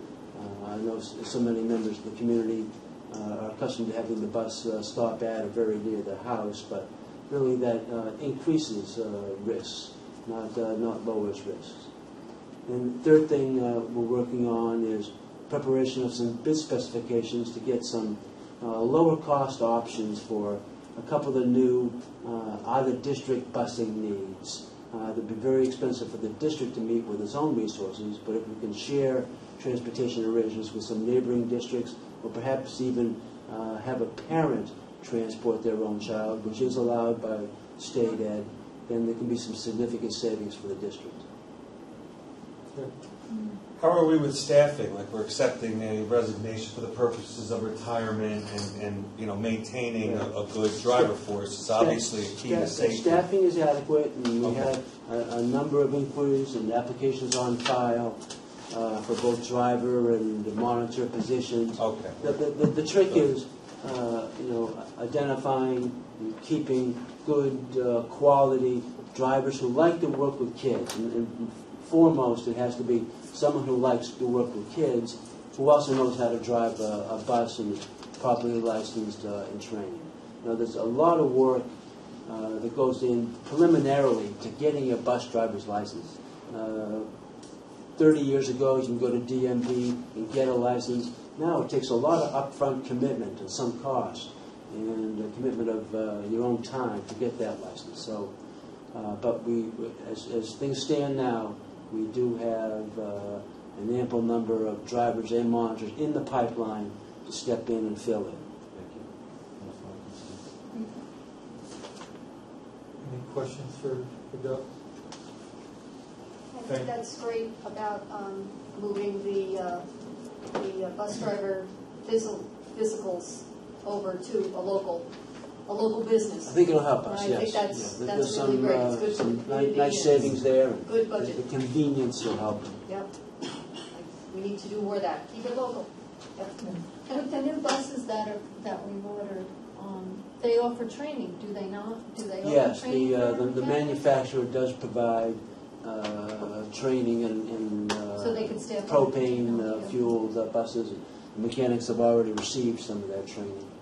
The biggest thing that we've done this year is we've obtained the computer programs to be able to troubleshoot the buses and figure out what's going on. That's the biggest thing. The other problem is with that is that when you can see the bus, you find out what's going wrong that you didn't know it was going wrong, so you have an added expense sometimes because now you're fixing something before it becomes a problem or causes other issues to go bad on the bus. Typically, though, most of the things that you're running into now with these buses that have the computerized systems and the EPA-required environmental controls and stuff on them is that all that stuff is expensive. So we've run into a lot of expense that we normally didn't have. The buses that we were looking at, they were like bus 113 through bus 140 were old analog regular buses. Once you got into the area of 145 going up to where we are now, 170, you're starting to run buses that are, have all that EPA stuff on it, all the kinds of stuff that when it goes bad, it creates problems trying to track it down and big expense. Particulate filter on a bus. The particulate filter for the exhaust, when they plug up, if it's not regen properly, and that's one of the things we've learned is, we have the bus drivers, we don't drive in overdrive anymore, they're running with drive so that the bus runs at higher RPM, so it runs hotter, so it burns out the particulate filters. Making sure that the buses are regen properly instead of just shut down, because the particulate filter is about $3,200, and it's a big shot. At one point in time, I think we were looking at a parts budget of about $40,000. Wow, we can blow that away in a heartbeat anymore. It's at least double that now. Yeah. So it's and moving forward, and that's one of the reasons we're making the move toward the propane buses is to get away from all that EPA stuff and get back to a much more simpler, easier to maintain engine and a powertrain. So then it should be easier to come along. They're probably ready to do it then. That's new technology. New technology. Stop But they'll train them. No, Thank I'm you. just curious. Thank You said they were, they're challenges. Make sure we train She's intrigued by this stuff, but we're meandering. One more question. Yeah, one more question. When we have a new bus delivered, is it our staff that installs the camera from the camera systems? No? No, the camera, we have a camera, the vendor. Oh, the vendor does The that. vendor installs the camera. Even if we have to remove it from one bus and put it in another bus, he installs it, and we have a radio company that installs the radio in it. Oh, okay. When these buses come in, all that work will probably be done down in, where's that, Monticello? It's not Monticello, where are they? Middletown? In their yard down there before the buses are actually delivered, so. They'll come probably more operational more immediately than usual. We have yet to see the cameras. So Jerry The kept. camera system is we never got absolutely to- phenomenal. we never got to connect.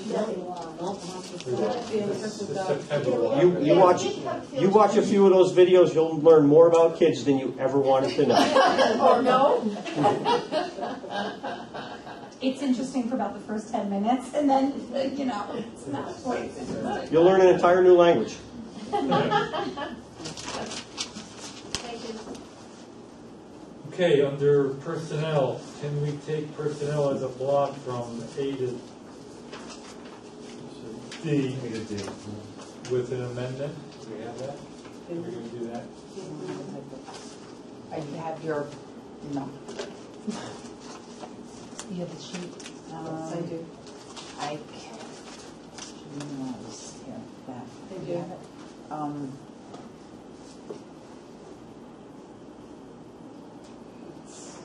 Where is your lettering stuff? D? D.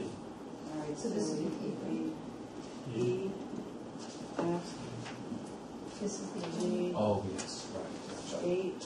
Oh, you're doing the individual. You could probably do it all as a, Take the whole thing as Yes. E. As As E, E. we're going to take in. Taking the whole thing as E, but we're going to Strike a table few.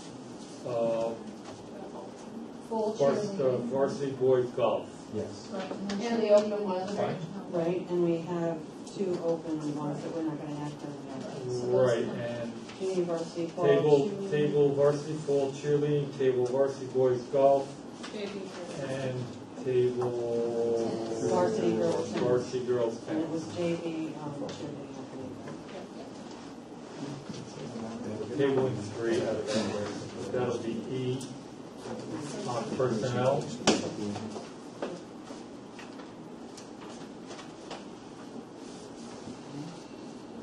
Can I have a motion, please? Motion. By Mike, second by Second? Debbie. Discussion? All in favor? Opposed? So carried. Business and operations. Budget transfer be resolved, the Board of Education, upon the recommendation of the superintendent of schools, approves the following budget transfer for 2015-16 school year. Budget transfer number 11380, $250,000. I have a motion, please. Motion by Tom, second by Sue. Discussion? Well, I have a question, sorry. There was two memos, so the first one indicated for the budget transfer, and then there was kind of an overall overview of the food service. Yes. So this budget transfer is for $250,000. On that Yes. first memo, it says that it will then leave a $100,000 deficit. That's approximate, and that's still accurate, yes. We Okay. haven't closed out completely, and one of the reasons that's such an uncertainty is because we're still trying to calculate the amount of BOCES aid we get for the BOCES expenditures, and there's really a lag, so it's something of an art. Okay, because then the second memo states that the balance is a deficit of $243,000 as of June 30th, 2015. Should that read 16, or is that truly 15? I thought I sent the same fund balance memo with each. It was actually a memo I wrote in June. I guess I'm It's not right sure. here, June 10th, fund balance resolution. Yeah, so the first page. It sounds like. That was June. It sounds like it might have been something older. Yeah, it says that's- as of June 30th, 2015, the food service fund was in the red by $243,750. So you'll need the old one. Yeah, it must have That been one last should school just, year. see, that's for me. No, that's Okay, gotcha. No, but she meant that it was 15, I think, because you were giving us a start to a finish, right? Isn't that That's what I'm wondering. I'm sorry, let me That's see what I if don't can- Yeah, that's what understand. I'm thinking, that she said, here it was this deficit, and we've been trying to increase it, but you said it's gotten bigger. That's how I read it. Yes, You know. I'm sorry. So when we began the year, we had a deficit of 244,000. Okay.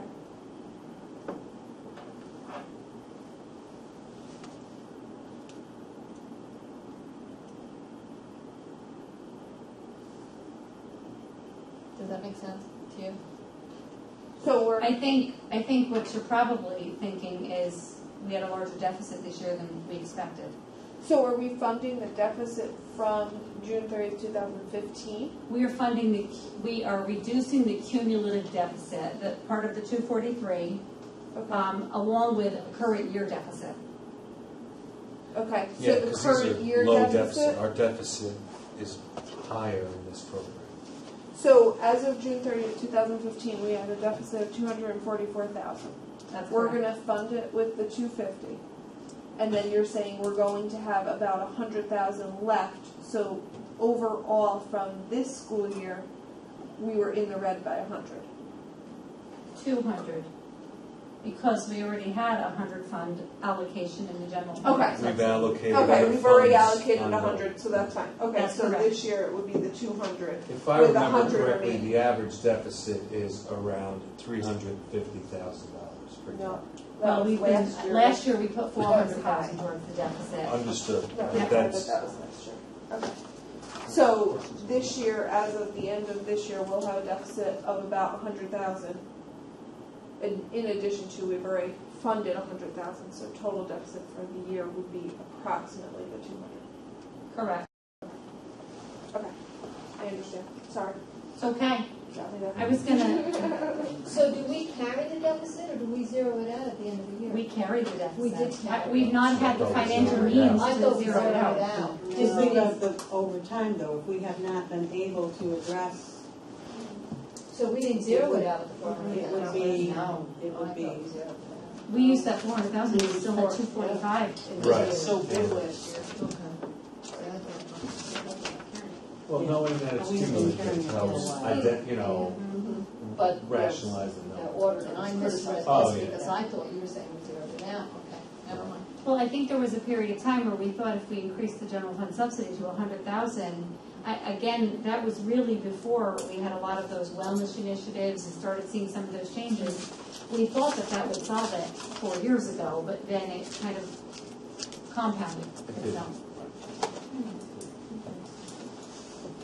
Okay. Louise, other than, just the last sentence in that second memo, other than the accruing for the payment for the retirement system, is there anything else we accrue for? We do? Yes, We do accrue for a lot? there are a number of accruals. And for example, that BOCES revenue that I want to count towards the food service program this year, because I really, it's one of my goals to get that number less so that we're not a deficit position. But so I'm going to accrue that revenue where we won't get that for a whole year. Okay, and so it's BOCES revenue. BOCES 8 lags a year, and it's Okay. based on your expenditures. So, Okay, yeah, and but then so I'm that going to count that. retirement. And what else? Is there a ton of stuff that? There's any for example, that retirement, so there's the last quarter of the retirement, we accrue that. We accrue the teacher's retirement system, Right. we don't pay that until September of the Right. following Is there year. a health accrual? Well, they're not really an accrual, they're a prepaid, month-to-month. a prepaid Okay. expenditure. Yeah. So when we make the July health insurance payments in May or June for the next school year, they're not hitting our expenditure code in the 15-16 year, they're hitting a general ledger code called, how am I doing, Deb? Okay, prepaid expenditures. And then, of course, when we get into that new year, we reverse that journal entry. But there's a lot of things like that. I mean, if we had to pay liability insurance, we would do the same thing. So for any expenditure that we have to pay in advance to keep it seamless, we hit prepaid. And for any kind of revenue, I guess this is another example I'll use since I was working on it this afternoon, is any of the grant funding that lags and the Smart Schools money will be the same. We count it before the cash comes in. We accrue it. So Okay. state aid, excess cost revenue, we don't get that for some time, but if it's relevant to this year, so we count that. I'm not sure if I'm leaving anything big. It's an important discussion, no, because the lines get blurred depending on what it is. It's important to know. We would like a clean break on June 30th. Yeah. It's not so clean. Yeah. Yeah, and most people are familiar with cash basis accounting, so, yeah. Okay, we're good? All in favor? Opposed? So carried. Disposal of vending machine. 2, be resolved, the Board of Education, upon the recommendation of the Superintendent of Schools, approves disposing 2 vending machines. Sorry, fund balance. From A to C. Didn't look very exciting there. Just kind of very floating in there. Sorry, go ahead, Louise. I really don't have much more to report. We've kind of had that discussion to some degree. I think our fund balance is really where we kind of expected it to be. There may be, we've had a number of purchase orders, and you know that I err on the side of being conservative.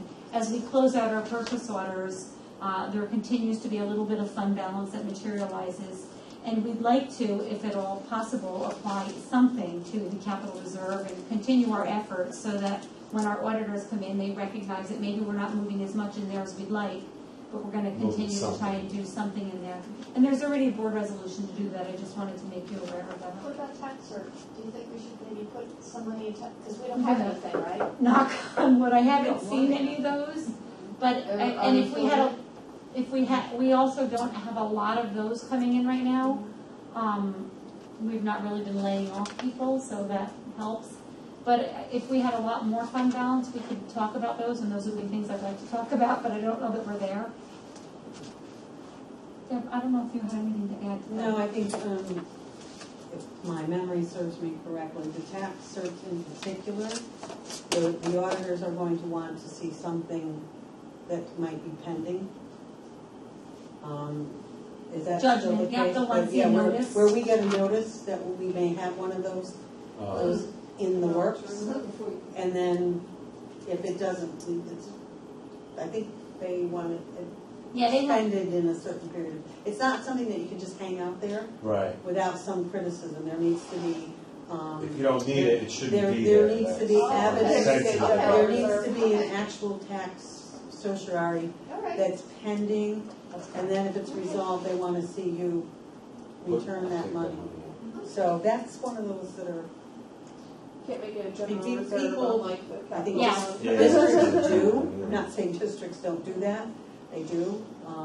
But in general, those are for actual pending events. Okay. It's always good to have it on hand in case one comes up, even if it's just a little bit. And I thought our priority would be the capital reserve. If we can fund that, we've established it, we want to try to put a little bit, whatever we can. What are we looking at, like 100 possible? I don't know. that I don't know that it'll much be yet. that much, but I'd like to believe that it will be a significant portion of 100,000. Let's say that we have another downturn in the economy, heaven forbid. Would we ever be able to draw that money back out? We would not. You'd have to get voter authorization to use it, but To you could, use it to you could use it for stay something afloat. that you need to repair. Let's say you have a big item that you have to budget for, you take that out of your budget, you get the voter Voter approval approval. to take care of that, whatever it is, and you free up some money, but no, you can't, it's not that kind of a reserve. But we can't just let it hang out. You can hang out for 10 years. No, but I mean, like, let's say that we don't fund the capital, we've got to do something with that money because we'd be over the 4%. We would, yes. You would either have to spend it or return it to the taxpayers when the term of the reserve fund has expired. Okay, C, disposal vending machine. Be resolved, the Board of Education, upon recommendation of superintendent of schools, approve disposing 2 vending machines mentioned below in the most cost-effective manner at $100,000 each. Are you going to try to sell them on eBay? I have one machine that maybe Coffee Systems might be interested in. The Oh. other one is just so old. Probably. Yeah, you probably have to do Since say what year is it? Craigslist. What year? Yeah, What they're year? back. Way back? I want to say probably about 17 years. Brand new. Sell it. That's right. Brand new. Heavy Not technology. anymore, Mr. Miller, we're making headway in that area. Okay, 16 years is brand new. Just a quick question. I know at The Master one Ferguson, that was from 1972. We keep them a long time.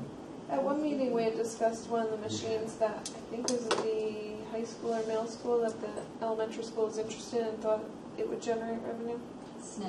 We did put a snack machine in the faculty room. Okay. So we're doing a little experiment with Pepsi.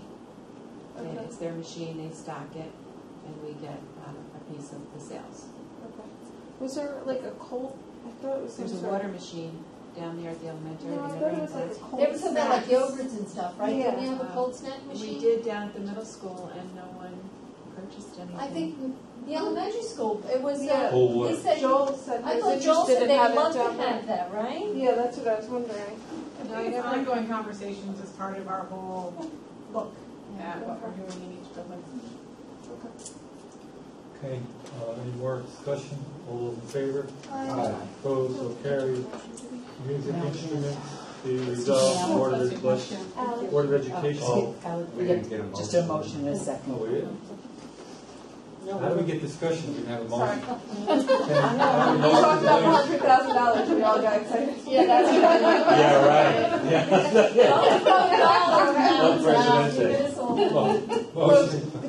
Motion by Heather, second by I'll second, Debbie. since we started. Discussion, all those in favor? Aye. Opposed, so carried. Music instrument, be resolved.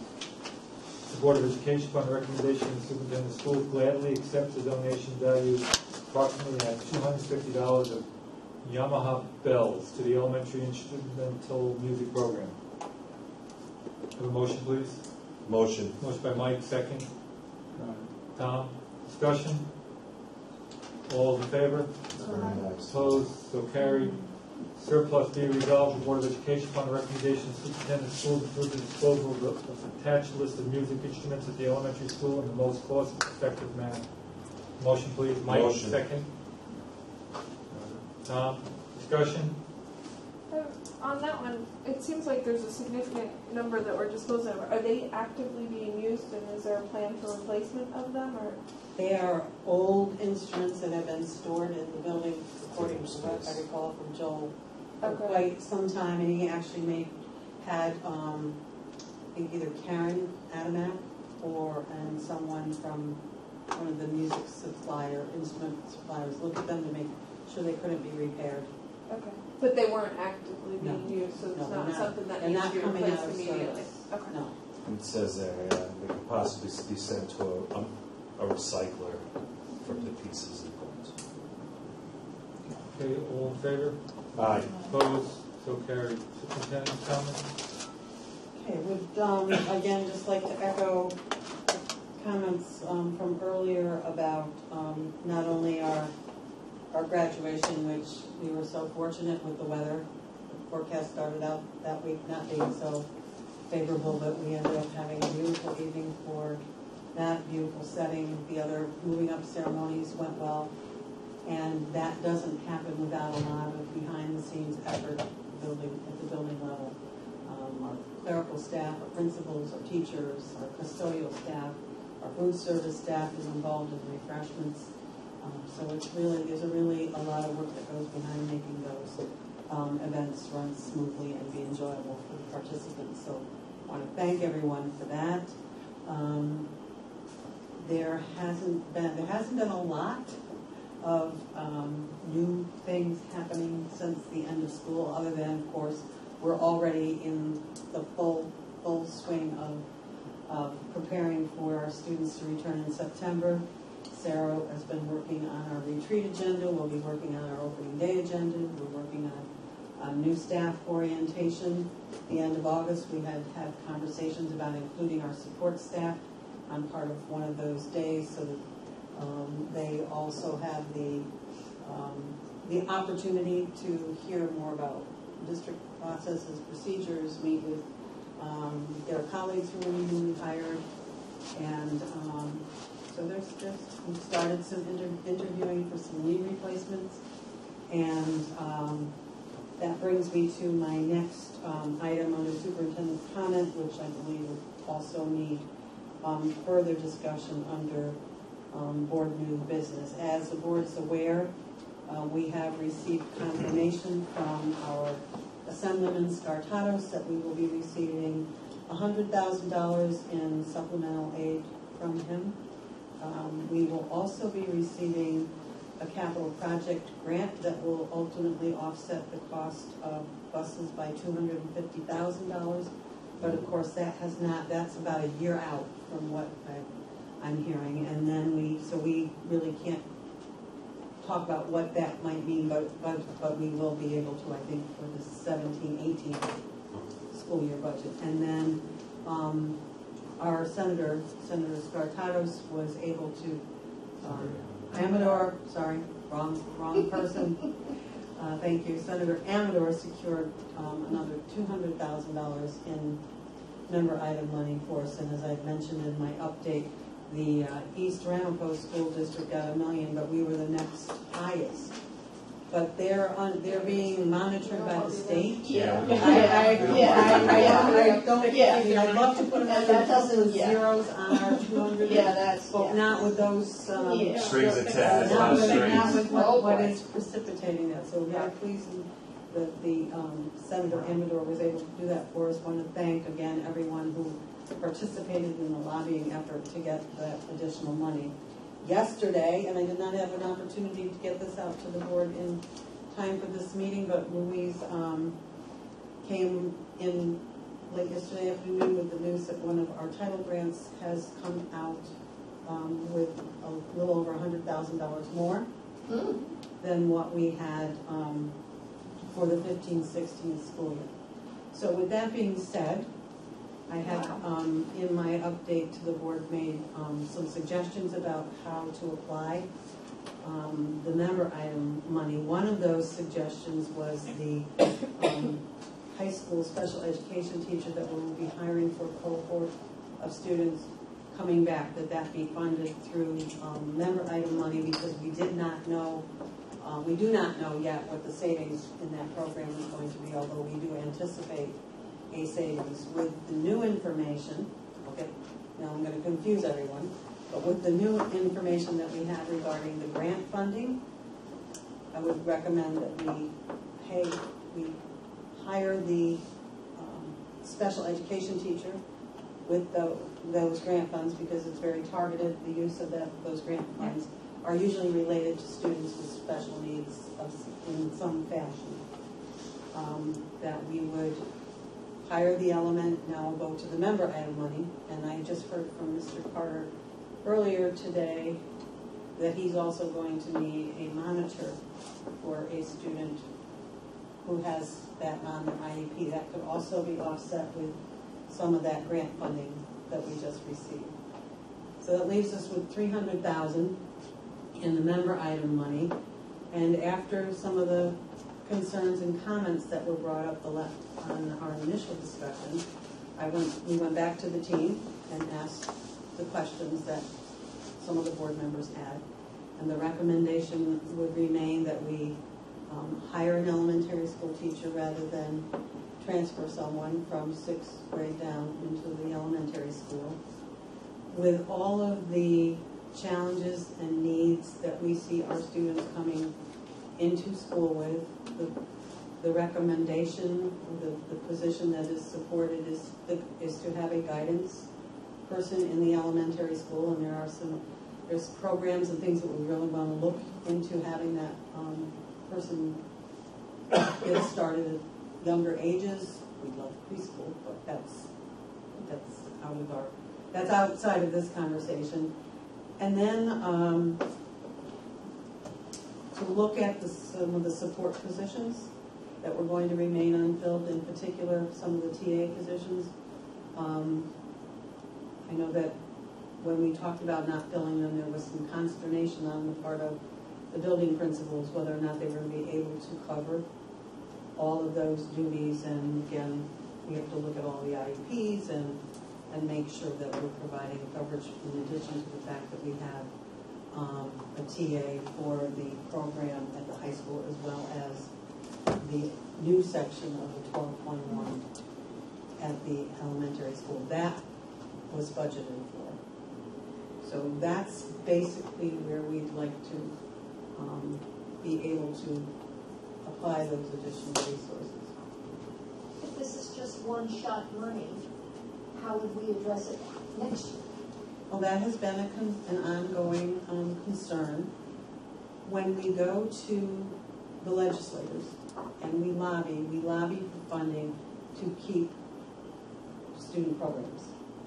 So that's how we have applied the member item money that we have received in the past. And we have been fortunate that we've been able to get that now for a number of years. Our next hard lobby is foundation aid formula needs to be addressed so that we don't continue to have to bump up against the tension between a low levy limit and no increases in state aid. So there's no guarantee. So I understand the concern, and that's certainly part of our conversation. But when we go to the legislators and ask for money, it's to support and keep what we have. It's not to put it away for a rainy day. I don't think we would be successful in getting money if we said that we weren't going to use it to keep programs intact, keep staffing for student programs at least for another year. But we won't know that before our budget.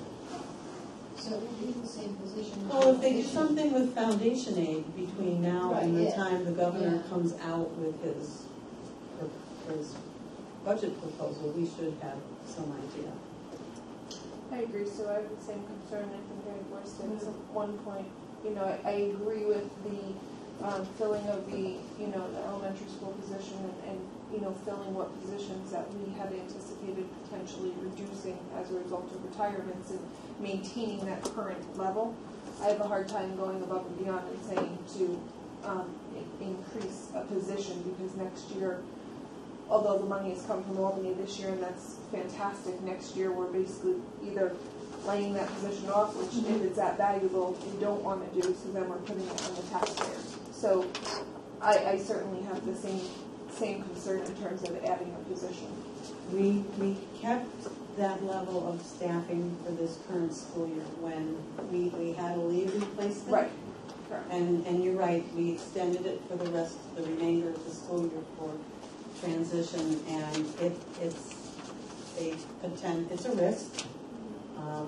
It's indeed, you think back to the budget, early budget process, we had quite a list from the administrators, and I guess I look at things a little bit differently. Either, I guess, we do what we said we're going to do with the money, which included that, and when and if we hire someone, they would be told that this is how it's been funded, and we don't know. But isn't this above and beyond the 1.5 or whatever fund balance that we're putting in just because we reduced the budget when down? I'm sorry. When we had to reduce our budget, okay? And one of the ways that when we put it up the second time that we didn't reduce, didn't we pull over more fund balance? You did. Okay? So this money is above and beyond that, correct? It's not saying, okay, we're gonna like use it for Did we these pull positions. fund balance, or did we take the money We took it from a couple different places, didn't Well, we we? kind of reduced the bands on the buses, and we We take that. reduced that, But we took that more all fund balance. essentially is fund balance at the end Right, of the day. right. It's So- money you can. Sure, all right, yeah. So we need to come up with more fund balance again We will next not. year. But we 100,000, can't, so I guess my question would be then when we, next year, should I or should I not lobby? Oh, absolutely, you should lobby. No, I mean, I'm not being facetious, it's just, it's not a good way. No, I It's agree. not a good way to I agree budget. that there's no good answer. I just have a hard time saying that.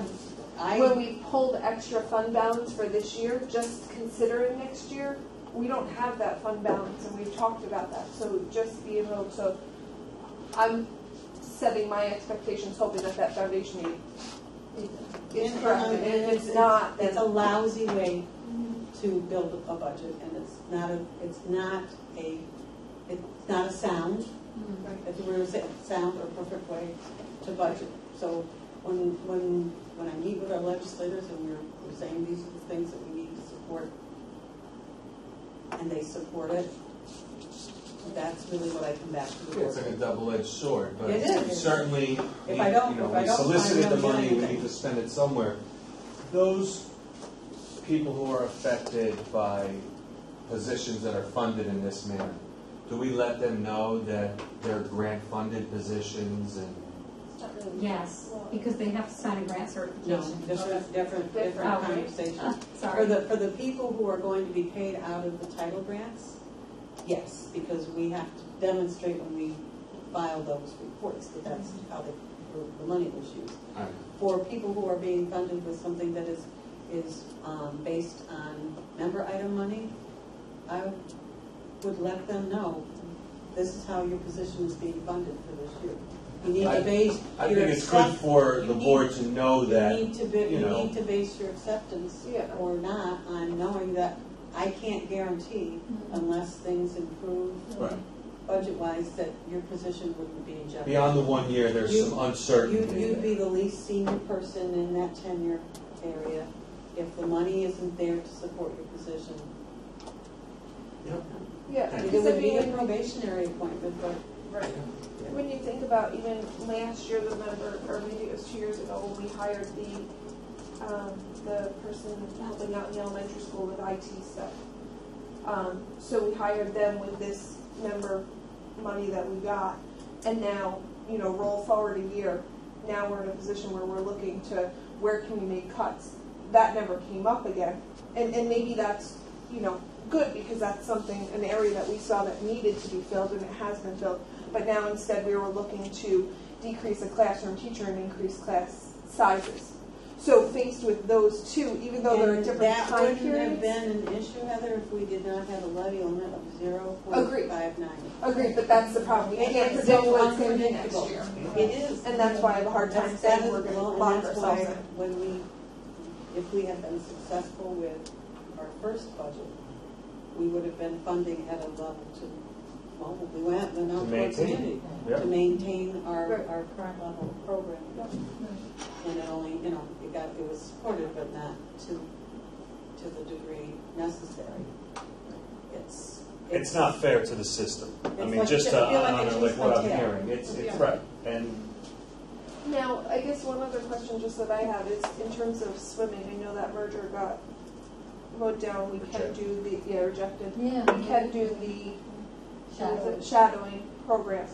Is that going to fulfill our needs there, or is that something that should be looked at in terms of maintaining current program? I know it's extracurricular, it's not No, educational, it's still money. but it's It's all still money. right. It's all money. It's money. I'm going to meet with Frank tomorrow afternoon and ask him what he's found out about that. I believe that we would be able to fund what the cost would be. I don't think it's that great for the shadowing, but I don't know if we're going to have to hire our own coach.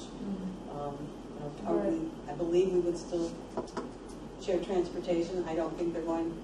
What I heard was that Marlboro wouldn't charge us to use the pool, but we'd have to pay lifeguard fees. So I'll get a number from Frank.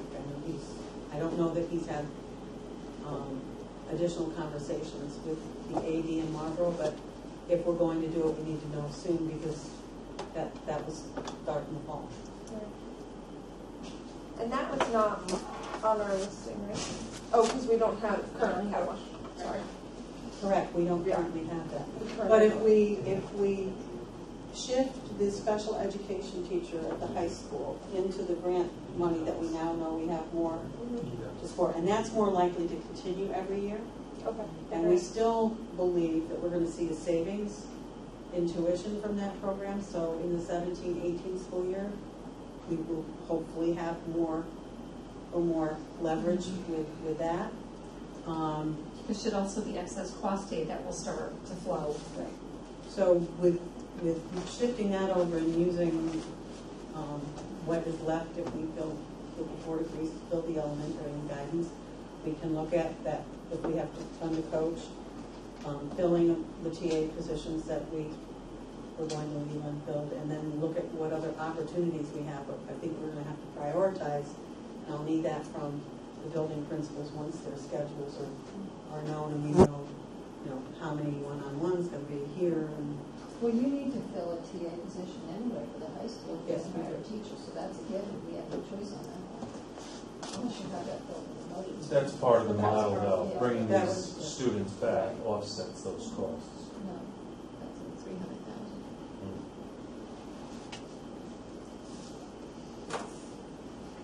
My feeling, we're in an era now in the school setting, and we just lost another student of ours just recently. That's like 3 in the last 3 months, pretty much. I feel that several years ago, we didn't replace a social worker. So our contact with students of need, we don't have enough support there. So I encourage that we look at the way we're going to address some of these problems, and maybe with that additional guidance person or with an additional social worker or whatever it may be, to try to initiate some kind of educational program that we can, even if we lose that position next year, that model to continue, where we can address the current situation with over-the-counter drugs, et cetera, and address it at an early age, and put a program in place that will carry through. Because me personally, I know, and it's not nice to say, but I don't think that was the last one we're going to lose. There's more out there, I agree. and we have to address it. And there's no other way, no other place in this community that can address our local need but in the school setting. And I think that's what we have to do. And I would sacrifice a few additional kids in a classroom than to be able to save one child and the effects on that family. It's going to last a lifetime. I would accept putting 2 more kids in every class and replacing a teacher. And if we can put those resources to use in another way. That's me personally. And it can affect any one of us, family standpoint. And it's not just losing that one child in the school community. It's affecting the entire child's family and beyond. Very sobering reality. So I guess what I'm hearing is we're all okay with the plan that Deborah has to move forward with that money. And I agree with Sue and Heather, it might only be for 1 year, but it's 1 year we might affect a student or 2. We're not going to leave money on the table. I think as long as, like Mike, we have said, making that clear to that person, Yes. just communication in that terms that it's guaranteed for the year, but after that, the funding, we're not really sure where. The conversation has, preliminarily, not necessarily with an individual staff member, but with the unit leadership, that this is an ongoing struggle. And, we all have to continue to lobby, but what we really need to lobby for is something that's going to be a steady stream of aid, not these one-shot. Right. They're great, and we certainly don't. No, I'm not to lobby for it, but no, that's not. I wanted They provide other challenges. No, that was just for my, just my way of sharing to you that's, Oh, thank you, Maria. Oh, thank you very Yes, much. yes, I'll take it. I was so used to having the staff have it ready for you guys, and now I gotta remember it's my job. Oh, thank you. That was more of a rhetorical question for the discussion, Heather. I know you don't want me to not lobby, but it's frustrating. It is frustrating, I agree. And I went through the same question in my head as I was thinking through it myself to say, do you not follow what you said you're going to do, or do you just not? Thank you. Thank you very much. But And this is close to $500,000 here in solicited funds, so let's celebrate that. Okay. Sarah? Very quickly, I submitted with the agenda summer, just a quick list of the summer work that teachers are engaging in, so you could get a picture of what we're doing, a little bit of tech work, a lot of work on math. We're going to be starting to look at, I think I mentioned the ELA, a new program at the elementary school. Once those start to come in, we'll have teachers come in and really start looking at them and getting to know them a little bit better. And I continue to work with PBIS and expectations, so I need to get a chance to look at that. There's a good number of teachers. I didn't look at the total number, but so far we probably have about 35 teachers that are participating in some way or another. I'm hoping to get a few more into our tech program, our tech offerings that we have, although we do have quite a few people who are participating in work through BOCES as well this summer. They have FlipCon as well as several other really strong programs, some ENL work that's being done. Like I said, some really good offerings, I thought, through BOCES this summer. So we have several people participating in those. We just had a group of teachers, I think about 6 teachers, went to, it was called Math Cubed, and it was a Northeast math conference of New York, New Jersey, and New England. Maybe it was like New Cube Math or something like that. But it was 3 days in New Jersey, in New Rochelle. And it was, what I really liked about it is many of the sessions that the teachers went to were very specific to a particular grade level or strand. So they could go and it was, math strategy or fraction strategies in 4th grade. And they were able to get a lot of good strategies, heard great things from the teachers. I'm very excited for them to be able to bring them back. It was some teachers that haven't participated in some of the sessions as much, so I was very excited to see some new faces going to them, and very promising, I thought, and especially looking at our math program K-12 moving forward. I had good conversations today with elementary school and really looking at our as part of the APPR, but looking at our benchmarks assessments from a quarterly standpoint at each grade level, and looking at, and then having the data conversations that we mentioned earlier in the year in our presentation, looking at how we can target the instruction that we give more specifically, and that really ties into the lab plan that we'll be moving later on. So that's the biggest thing that we just really got moving with, and then as Deborah mentioned, we're looking at the retreat, which is going to be the end of July, and really looking at goal setting and how to implement some of those goals in the district. Although as part of the process, I started to list the many initiatives that we have going right now, and we have a lot going on in our school, and so this year is going to be, I think, a little bit more about holding steady and really making sure that those are fully entrenched, I guess I'd say, in the school. And so that's where we are, I'd say, with professional development this summer. Do you have any, we have about 100 teachers, correct? About 150. About 150? Mm-hmm. Really? Oh, wow, all this time, I thought we only had about 100. And you mentioned before that the 30 are participating. Do you find that there's a certain number of teachers who don't take advantage of this, and how do you encourage them to? I'm always hoping to see more participation. I'll reframe it. I mean, part of it, there are more teachers participating in some of the BOCEs than, because we have a limited amount of funds, so most of our programs we can't just say, okay, anyone that's interested, we do have to keep it to a limited amount. But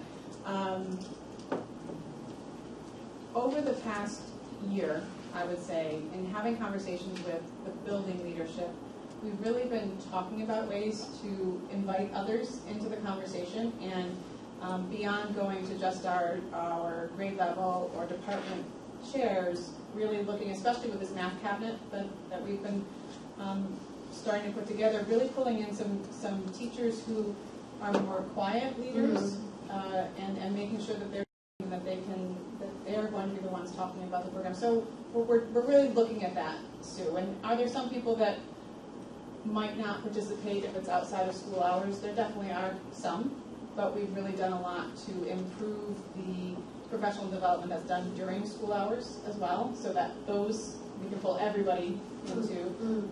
But I have done, as well as the building leadership has done some work to reach out to specific staff members, especially when things come along that seem like they'd really be of interest. Sometimes it's frustrating too, because I know that there are teachers that want to go to things, and there's not as much out there, especially some of the more niche.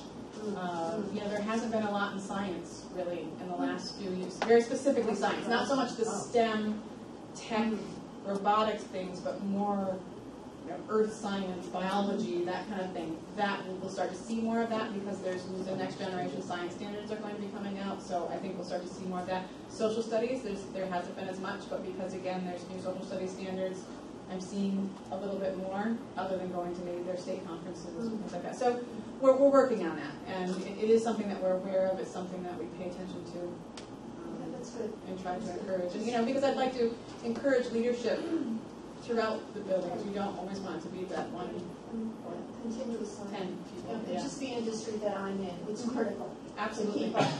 You've got to. You have to keep up, but even for yourself, as right. and to keep yourself motivated. Yes. And interested. There was one thing I wanted to mention, I forgot. Quick. We do have, two students who will, we have two students who are going, to the P-TECH program. This will be our first cohort of Highland students, you know, that we've been, it's been something that we visited, we've looked at, we've encouraged, the principals to look at their students to see if there's, students who could benefit from it. And we have two that are very happy to be. That's the 4-year? Five. Oh, it's 5 year, okay. They So, start ninth grade? We have our first cohort going. Wow, that's a big move for that child. And the family in particular was extremely happy with having that option. I'll tell you, at the end of the year, there's like a multitude of end of the year stuff for BOCES, and I went to the year-end P-TECH presentation. It blew me away what those kids, they're young kids, standing up there and talking through a teleprompter, and also with the big screen behind them, you know, and pointing to, you know, the various things that they've done throughout the year. And I thought, they're just children, and they were so poised. It was unbelievable. I only wish I had something like that when I was 14. You know, it was just phenomenal. That Jonah, he's a ball of fire, that guy. Well, kudos to that family. Okay, clerk's report. Results from the June 21st special meeting. Be resolved, the Board of Education, upon recommendation of Superintendent of Schools, accepts the below figures as the official result of the June 21st, 2016 special meeting. Proposition number 1, school district budget $41,522,885. Yes, 772. No, 353. Can I have a motion, please? Motion by Mike, second by Heather. Discussion. All those in favor? Opposed? So carried. Under new business, correspondence. Again, if anyone has any correspondence they'd like to share, now is the time. Ulster BOCES CTE Equipment Reserve Fund be resolved. The Board of Education, upon the recommendation of the Superintendent of Schools, approve the establishment of a Career and Technical Equipment Reserve Fund at Ulster BOCES in accordance with the requirements of the Education Law, Section 1954 EE, as added by Chapter 530 of the laws of 1985, and the requirement of Section 170.3K of the regulations of the Commissioner of Education. Can I have a motion, please? Mike, second by Sue. I don't understand what this is. Can you explain all those regulations? I was going to ask if it's new, but it says 1985. In our last superintendent's meeting, and Louise probably discussed it at your business officials meeting as well. It's essentially the same as having a capital reserve fund. When the CTE program has to purchase equipment, they're usually large ticket items. About the nature of the programs. You have, you know, the carpentry work, the welding, all of it. Most of it is not something that you can necessarily build into an equipment line of the BOCES budget. So in order to be prepared to offset the cost or to be able to pay for these large purchases when they come up, it's not costing the districts additional money. It's coming out of the COSA, the way the COSA was constructed, and the tuition was being charged. You're correct. Okay. So this is to assist with the funding of making, I'll call them capital purchases, and I know this is really antiquated, but for example, when they start a new program for, I'll say sewing, they don't want to have to buy 30 sewing machines out of 1 year's budget. So if they begin some type of reserve for equipment, they will be able to continually update their equipment so that it's state-of-the-art versus antiquated sewing machines or typing machines or some of the things that, you know, this is supposed to be a state-of-the-art educational program, not Yeah, it's a mechanism for them to fund those large purchases without additional cost to the districts, much in the same way that we would fund those large purchases with a capital project. Otherwise, we just get the money back, and it's not a large amount of money, but if you take it, when BOCES at the end of the year, they do their refund. If they have something left over, then it's split up amongst the districts based on your level of participation. So then rather than getting a small refund, save it for the big purchases so we don't get a big hit in the year. Now, is that similar to like our capital fund where they would need some sort of approval to use it, or they can use it as They they can use it, but I think they have to report Okay. that they've used it. And there's a reporting mechanism, I think, to SED. I know Chuck. There is, and it also would generate aid when the funds are expended. So all of the component districts saw it as a prudent measure, way to fund these big purchases in the future. And has that refund over the years been pretty consistent? I mean, it hasn't been a large, it hasn't been $500,000, it's been under Believe it or 100,000. not, it actually has been about $500,000, but part of that is because of. Not just for this program, though. Oh, no, Not for for all CTE. of our For all BOCES of things, yes, I'm sorry. Yeah, I didn't want you to think it was just No, I was no. just saying, no way. Yeah. But I mean, it's a small portion that would be refunded that they would be placed into this reserve account. Yes.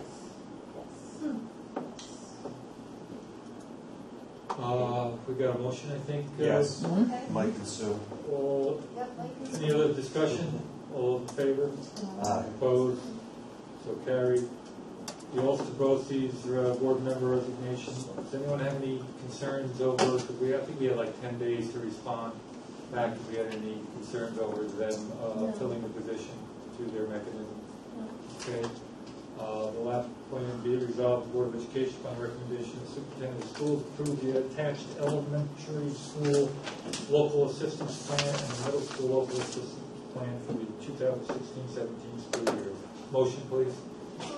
Motion by Sue, second by Tom.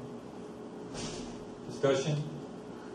Sorry, just a few questions on it. On the middle school one, where it says to identify 3 to 5 things that the school believes are barriers. The one we have listed is developmental inappropriateness of state assessment expectations. I know that's being very blunt. Do we think that would work in our favor? Just a question, I'm sure it was So here's the discussed. interesting thing about the lab. Students with disabilities, right? Yeah. Is that the one? Well, first of all, the state, the last, 3 years, 4 years, has actually filed for a waiver from the federal government stating that exact same thing, asking for the state assessments to be given at a student's essentially developmental level rather than necessarily their age-appropriate level. It keeps being denied, but they do keep asking. And also, the interesting thing about the LAMP itself is you approve it, we do post it on our website, but it doesn't actually get submitted anywhere. Yeah, it's an interesting. Well, I think just the fact that they have submitted for it from the federal makes me feel a little bit better about it. Yeah, I mean, it definitely is something that's out there. I don't think that's not true, it's just I was like, does that mean? Yeah, no one's going to come to us from the state and Are we painting a bullseye out of there? Yeah, no, the bullseye will be next year when our participation rates are, are low and, And then just one other thing on that middle school one, under the identify things the school believes it does well.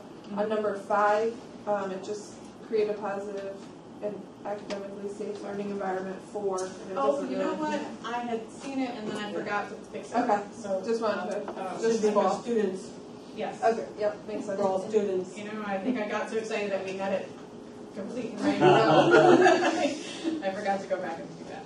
And then under part 3, questions 2 and 3, do we not have to answer them? We don't have to answer any of these because we were not designated as a lab simply because of our participation. Oh, right. So okay. we didn't actually have to. I think maybe someone got excited about writing it, but no, we did not have to answer that part of it because we are lab schools because of our students with disabilities. Okay, thank you. The only comment I have is the DTSE tenants, if you could just rescan them to. Oh, okay, did it not? Yes. Yeah, I I did will, not. I read might that. even be able to, I'll try and find it. I might be able to give you a Yeah, little. 'cause yeah, if you could just, or what something. were they, because I did not. Yeah, they're dense. So, yeah, trying to look for them. What was it for? What is it about? It really was the mechanism we used to plan for the lap. It used to be that we went through that step by step, and that was the lap itself. This year they've streamlined, so we really just focus on what our plans are and what we're going to do and how we're going to measure it.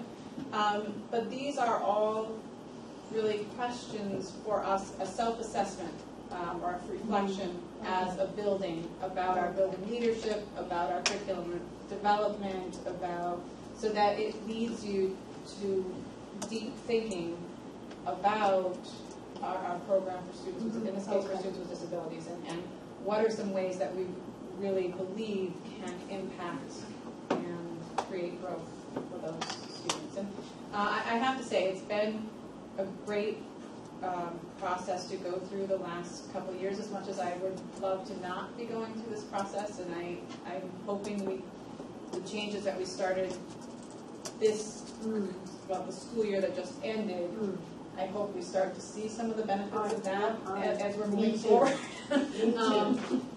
With the caveat that our participation rate hurts us, and it's going to make it very difficult for us to overcome this. I'm hoping that some changes are made at the federal as well as the state level that can at least make it feel a little bit more fair. If you compare us to other Ulster County schools, are we the only one in this designation, or? We are not the only one in this designation. When we went to BOCES for the planning day for it, there were 2 other districts that were there, and I believe there's 1 other district in the county that also has this. Again, I don't want to feel the role. absolutely. Again, I think next year a lot of the county is going to be in for the participation rate. I'm more concerned, of course, that we just keep being on that edge with the students with disabilities. But we're making some real changes. So across the board, not just for our students with disabilities, for our general population, I'm really hoping we'll have impact for everyone. It's just the hard thing is finding a way to measure that the state believes is legitimate.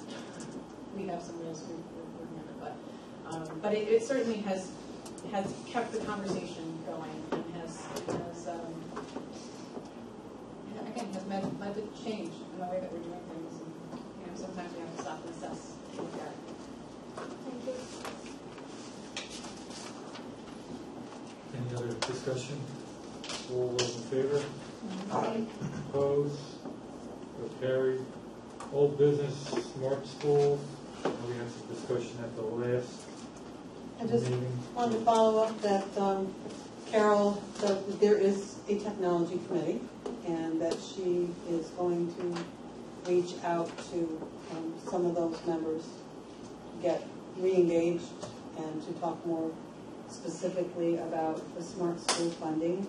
I know that we have some differences of opinion on the best way to approach the utilization of the smart school money. Before we even went out to bid with the project,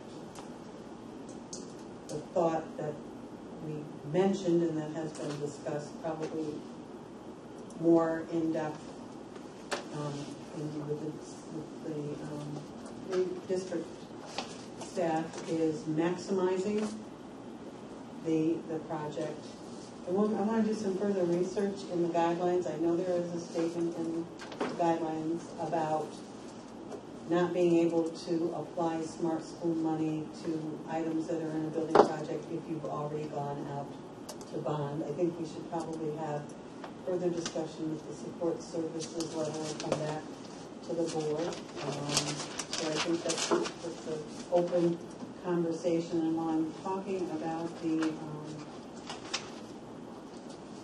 the support services, this is not related to smart schools at all, but I don't know if you wanted to have any further discussion at this time. Anyone have any thoughts where we left off at the last meeting with that? We talked about hopefully having Carol look at it, maybe put a plan together. I know I mentioned where I thought it would be beneficial is to enhance what's out there in our capital project in regards to the technology, the security piece, enhance what's over there, and also possibly using it for improving current devices with a plan moving forward. And I don't think when at least from my point of view, when we talk about maximize, it does not eliminate the opportunity to also do some of the things that you're talking about in terms of devices. But I want Carol to update our inventory for the board and some of the other information. So in a completely different direction, on a completely different topic, we received a communication from a company called Environmental Forest Products. And they'd like to talk to us about effective management of healthy woodlot. We think they're probably thinking up there, right? So, long story short, they want to talk to us about how we can harvest some of our forests and for money. So I reached out to who I thought of first as a resident expert who might be able to help us, our friend Mr. Mike Reed. And he said they call it timber harvest, and he gave his thoughts. He supports it, but he had some things that he suggested we look at. I just didn't want to throw it out because there might be some benefits to doing a harvest, and there might be some financial benefit. I thought it was worth at least taking a look at, and like express making sure that you have a certified forester, and make sure that we are looking at the habitat for the Indiana and the northern long-eared bat, and that there is a specific time when you can't disturb their habitat. But maybe because they're becoming. I thought maybe, I'm sure we'll be up against a lot. Yeah. About the box turtles and the frogs and.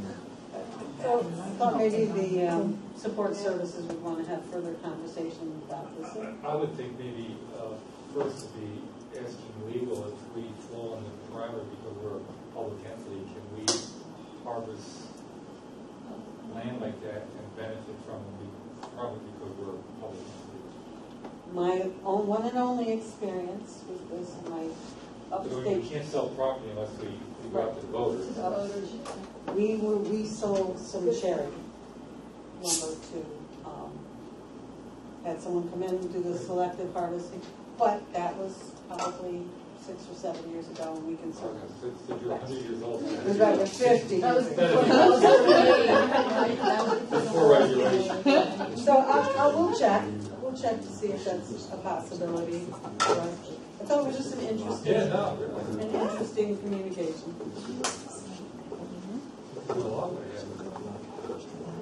Okay. 50 acres, 10,000 acres. That concern is really a big one around here too. We do a lot of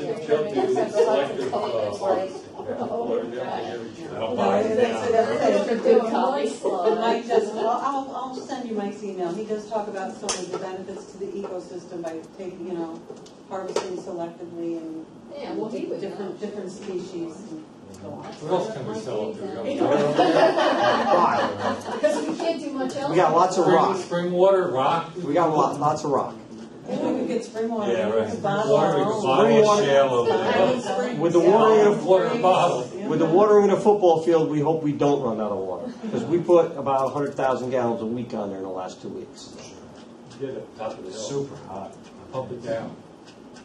You probably should. Gravity. You just got to go a little bit and then gravity feed the rest of the way. And then you're probably taking it from tea to dry. No go dry.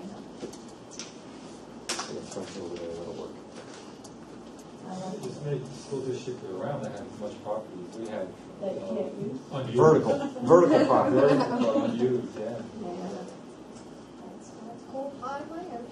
Okay, that was for good welfare of the district, wasn't it? Anything else for good welfare of the district? We'll open the meeting up to public comment. I'm not reading that one. And we're going to go into executive session for the medical financial credit employment history of a particular corporation or matter leading to the appointment, promotion, demotion, discipline, suspension, dismissal, or removal of a particular person or corporation. Have a motion, please? Motion made by Tom, seconded by Mike. Discussion? All those in favor? Opposed? So carried. Thank you, gentlemen, for staying. Yeah, thanks for staying. Yeah. Quick executive session.